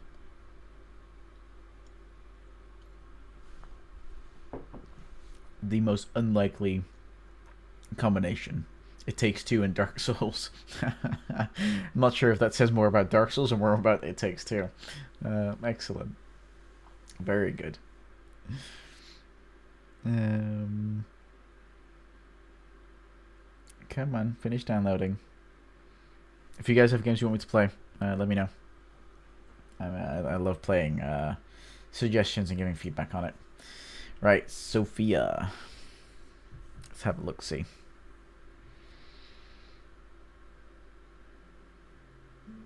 It loads pretty quickly. Do you think it'll be as difficult as Dark Souls? I hope not, because I was not able to finish Dark Souls. I'm just not good enough. New game, single player. The Northern Legion officially... Oh.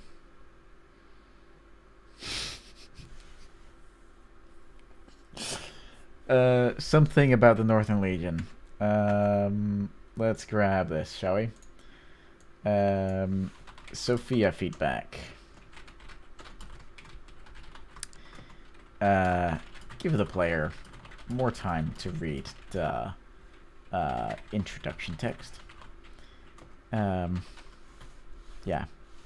Or make sure that it only goes away after the player presses a button. Something like that. Make sure I can actually read it. Whoa. Okay. What the hell am I? Is my question at the moment. Oh.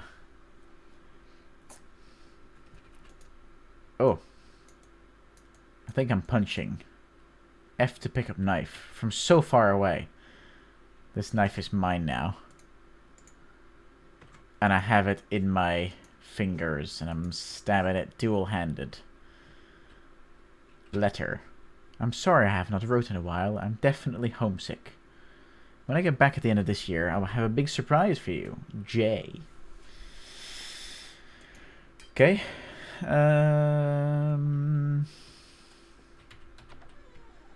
Whoa, hello. Sheila. Listen. We gotta talk. Continue. We were doing the usual patrols when I found something weird in the basement of the main hall.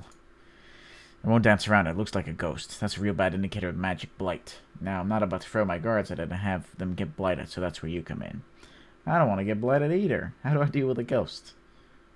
Yes. I don't know. I don't deal with ghosts. Hit it with a sword until it dies? Maybe tell it to leave. Whatever you prefer. Sure. I got Marcellus and Eric watching the doors of the main hall right now. Talk to them when you get a chance. I'll do what I can. Legion Captain Sheila. Oh, it just starts all the way over again. Okay. Cool. I'm a little confused on the theme. Oh, goodbye, Sheila. I'm a little confused on the theme. Yeah, I'm a little confused on my height as well, but I'm a little confused on the theme because I see electric lantern posts, but I also see knights and stuff. So, and whatever that is. What are these buggers? Hello? Stab. Oh, I can walk through them. Never mind. Okay. Alright, I don't think I'm supposed to go here yet. Oh, but I also have a stamina bar. I wonder what for. Okay, right. Let's go have a look-see, shall we? Hello, Marcellus. Sorry to wake you at this hour. You're the only one who has dealt with magic blight. I am. We're not really sure who else to turn to. We just aren't equipped to deal with this situation. Yeah, you've already told me this. Don't repeat it again. Magic blight here. I don't work well this early in the morning. Thanks. I think that's all for now. What's this situation? Captain Sargos, maybe a spirit, not sure. Not sure. Been in the mountains for most of my life. I don't usually see anything magic ever. You just have to see it for yourself. Okay, sure. Magic blight here. Don't take this as an accusation because it's not, but you've got some magic ability. I'm sorry, we have a few leads. We follow the procedure to the letter. I just don't see how we've let it get to the village, let alone inside one of our buildings. Okay. Okay, I think that's all for now. Door. Oh, is that Eric? Hello? Whoa. Okay. The door here leads to the basement. Here, take this sword. You may need it. Oh, he just gave it me. Okay. So, do you know how to fight? Do you need a few pointers? I've fought before. Okay, good. I wasn't sure. If you need a little warm-up, there's some practice dummies outside. Okay. Yeah, see, I can hit stuff. Alright, let's go downstairs. I am incredibly tall. I am tall man or woman, I'm not entirely sure. But I am incredibly tall. Let's add this to the list.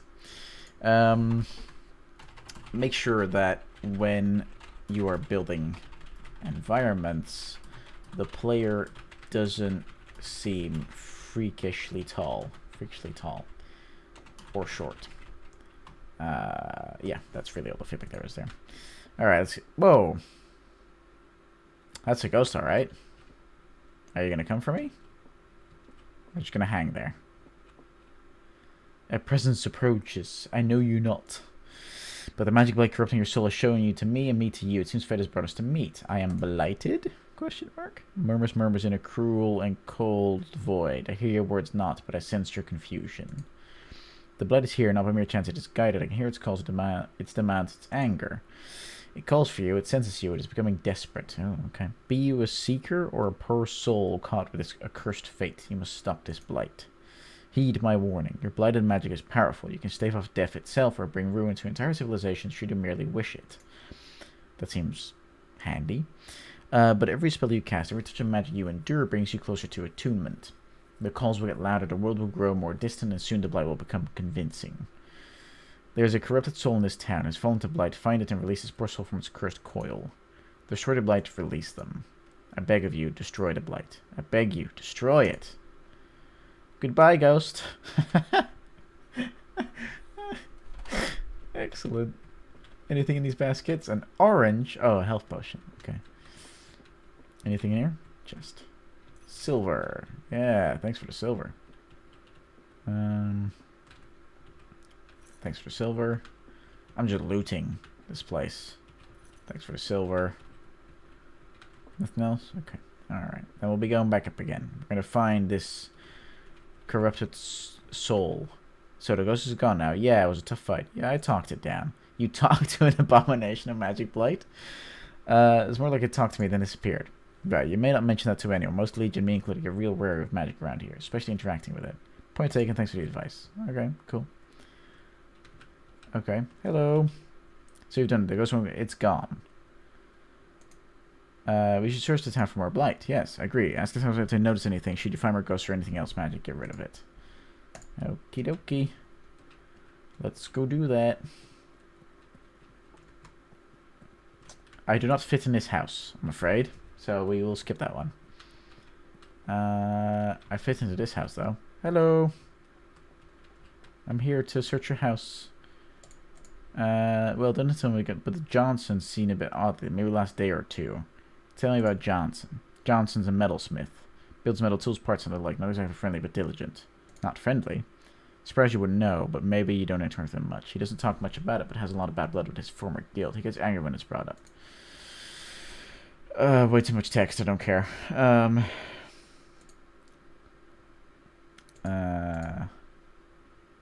I should go. Hello? You look, not very healthy, Mercy Adel? With some effort, she slowly opens her eyes, her pale skin dabbled with sweat. She attempts to motion for you to move closer. She begins to mumble. She's infected.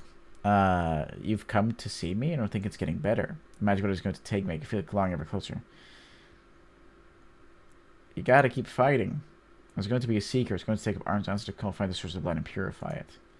I'd be a champion for the Legion. Or I'd die trying. Okay, you need rest. There's a lot of exposition here that I don't really want to know about just yet. It's too much too soon.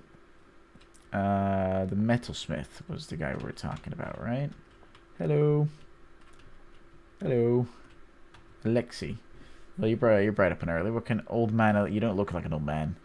I'm investigating magic blight. How much about it? Well, I may not think. What's to know? Okay. Again, a lot of exposition that I just don't care about at the moment. Again, it's show, don't tell, right? Not make me read stuff. That seems to be a gate out of the city, so that's not it. That seems to be a way. I do see a figure there at the end, though. Oh, okay. Alright, so I first need to help out the captain before I venture anywhere. Okay. Well, this was my house. Oh, look, there's someone over there. We'll go there in a second. Hey, are you doing game nights tonight or just playing games? So currently we're looking at games made by people and posted them on Reddit. And we basically give feedback. So that's basically what we're doing tonight. I am thinking of doing a game dev stream. Probably next week. So next week, Saturday, that would be. Where I just dive into Unreal Engine 5 and I work on my own game. So you're happy to stick around now or come back then. That's totally fine. Either way.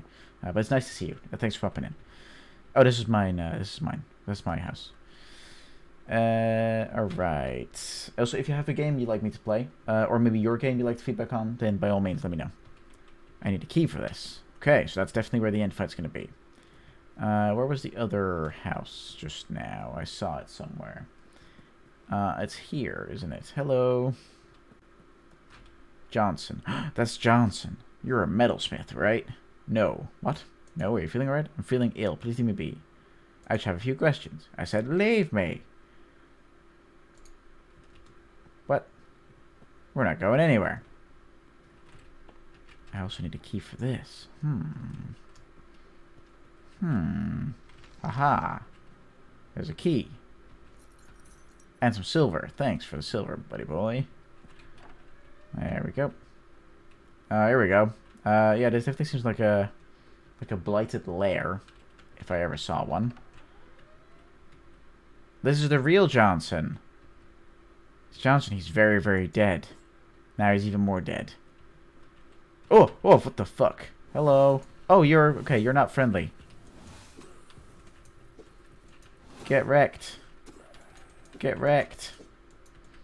I think. Yep, he's dead.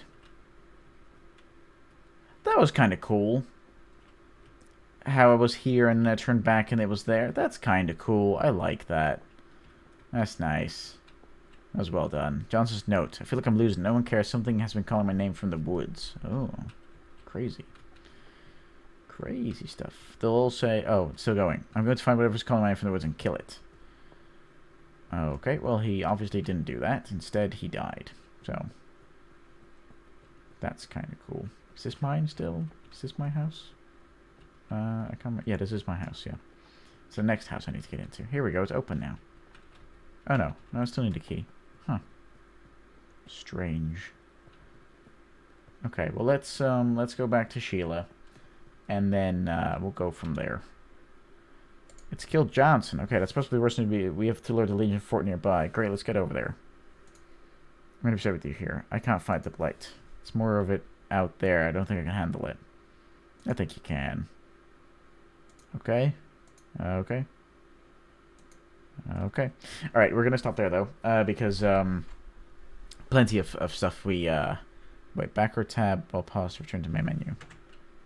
There we go. Yeah, it's got something cool going on.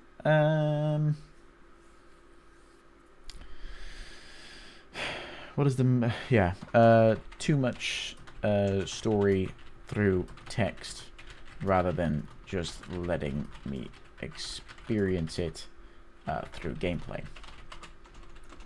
That'd be the main points of feedback.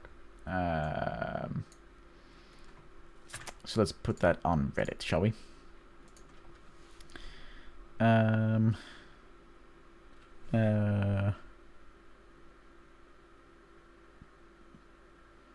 Okay, alright. Okay, cool. We played this on stream, and it was pretty good. We have some of the following feedback.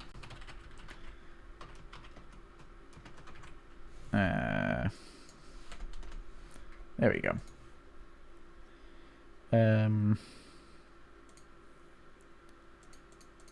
Yeah, there we go.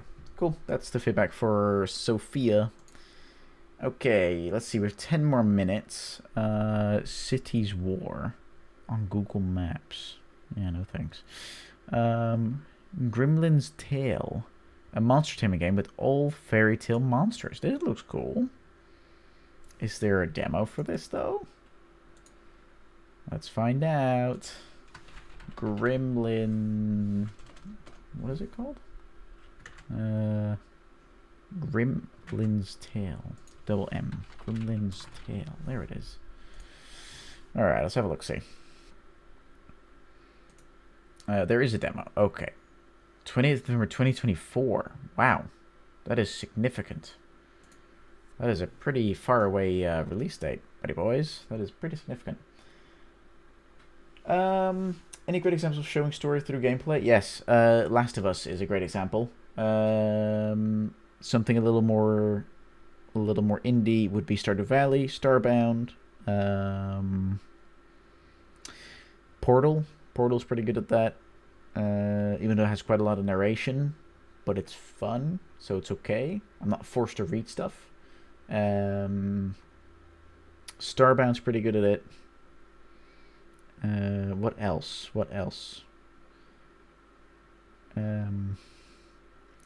Basically most games by Naughty Dog, because I was going to say Uncharted as well, but same developer, so it makes sense. Also, let's make sure this installs in the meantime. So yeah, those games definitely do it really well. And I think with something like The Last of Us, right, a lot of the scenes you're in, a lot of the environments you're in, say much more than what is being said in cutscenes or in documents or whatever you're reading. I'm trying to think of something significant, something that I remembered from the game.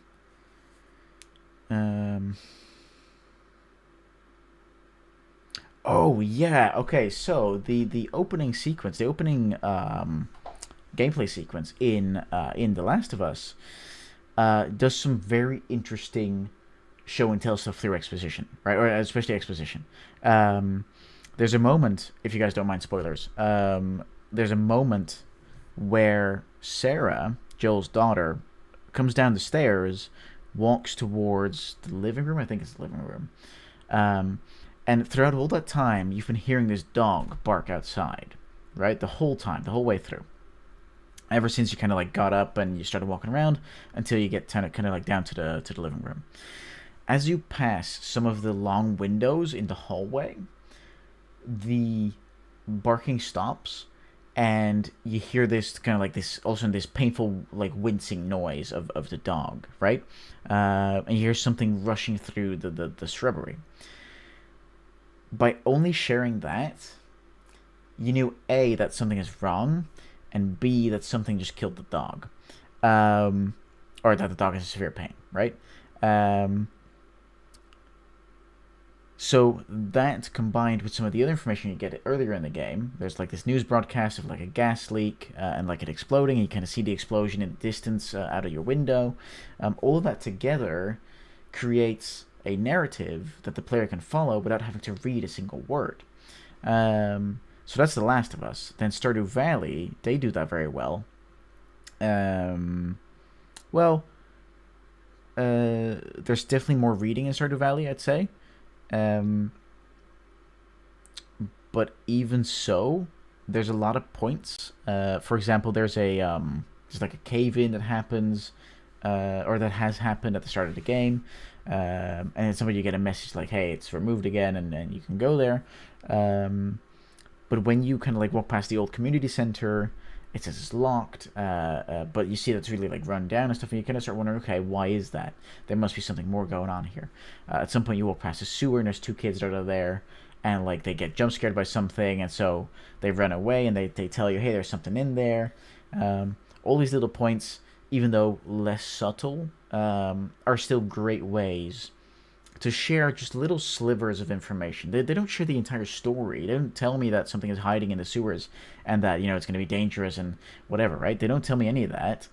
Instead, it just shows these two kids getting scared by something in the sewer, right? And so it's an opening. It's a hook. It's something that's going to hook me into the story and allow me to experience the rest of it, right? To get curious instead of just being shoved onto a plate and just like, okay, you have to read this in order to understand stuff, right? That's not cool. So those are some examples that come to mind. Yeah. I think that's the examples I can quickly come up with for a moment. But great question, really, really, really good question. Gremlin's Tale demo. It's the last demo we'll play because we've got 6 minutes left until the stream ends. So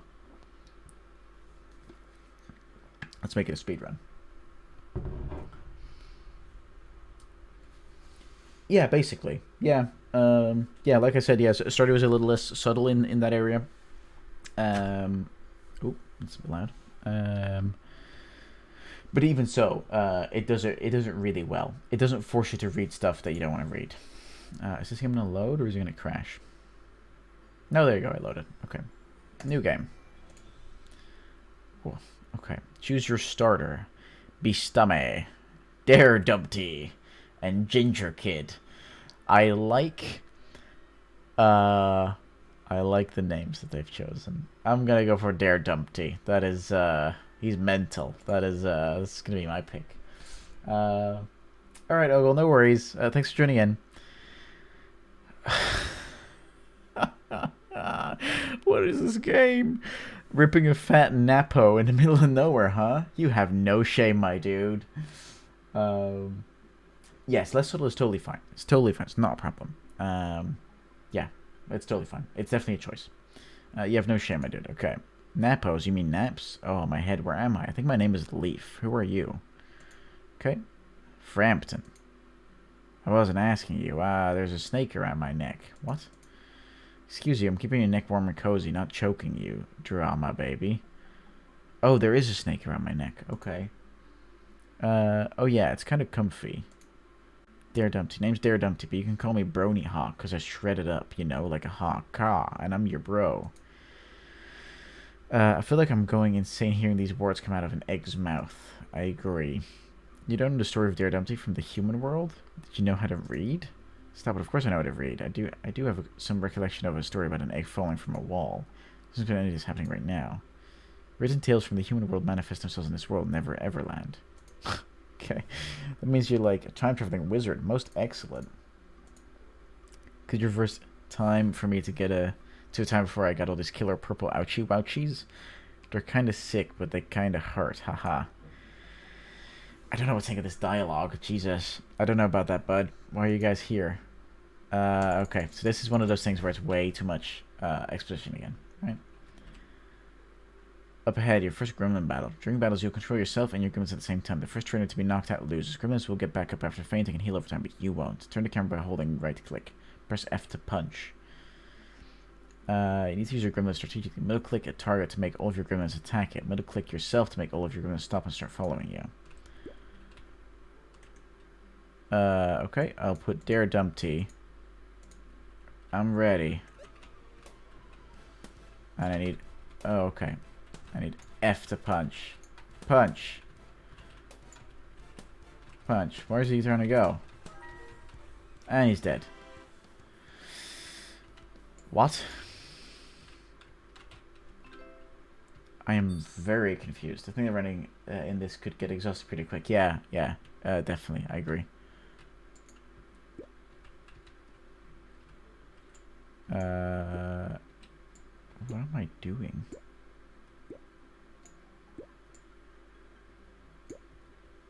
This is strange.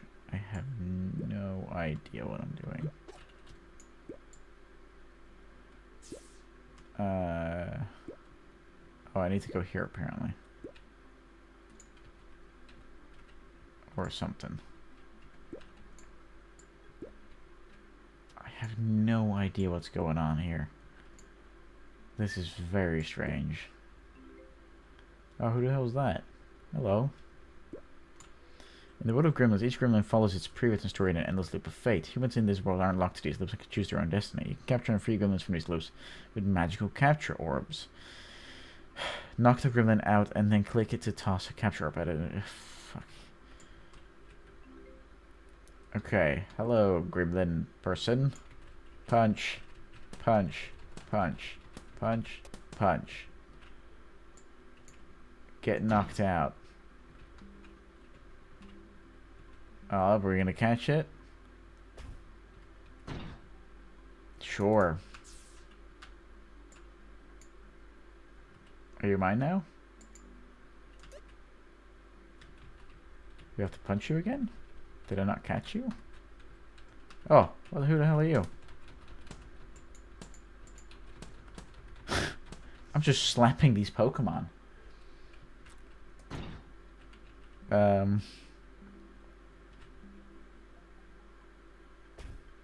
Nice, we got him. Howlhuff. Okay. Okay, this seems like a ripoff, I'm not gonna lie. This seems like a reskin. There's nothing really great about this. The writing is annoying. The camera movement is clunky. And you very quickly lose your way. There's another one. Can we punch this one as well? No, apparently not. Okay. Yep, that's enough for me. Gremlins, not recommended yet. There we go. Very inconsistent art style as well. That's kind of strange. Alright, but that leaves us here at the end of the stream. Thanks to people that were watching. Thanks for all your questions. Thanks for listening to the game topic. Thanks for suggesting games to play. I hope you all had fun. If you have suggestions for how I can improve the stream or how I can improve the feedback I give, then by all means let me know. It's always very much appreciated. If you want to talk about more stuff, click the Discord link down below on the Twitch page. You can also click the link that I just posted in chat. We talk about everything game dev related, and so if you need feedback, then by all means go there and we can have a chat. But besides that, I hope everyone has a great remainder of their evening, morning, or afternoon.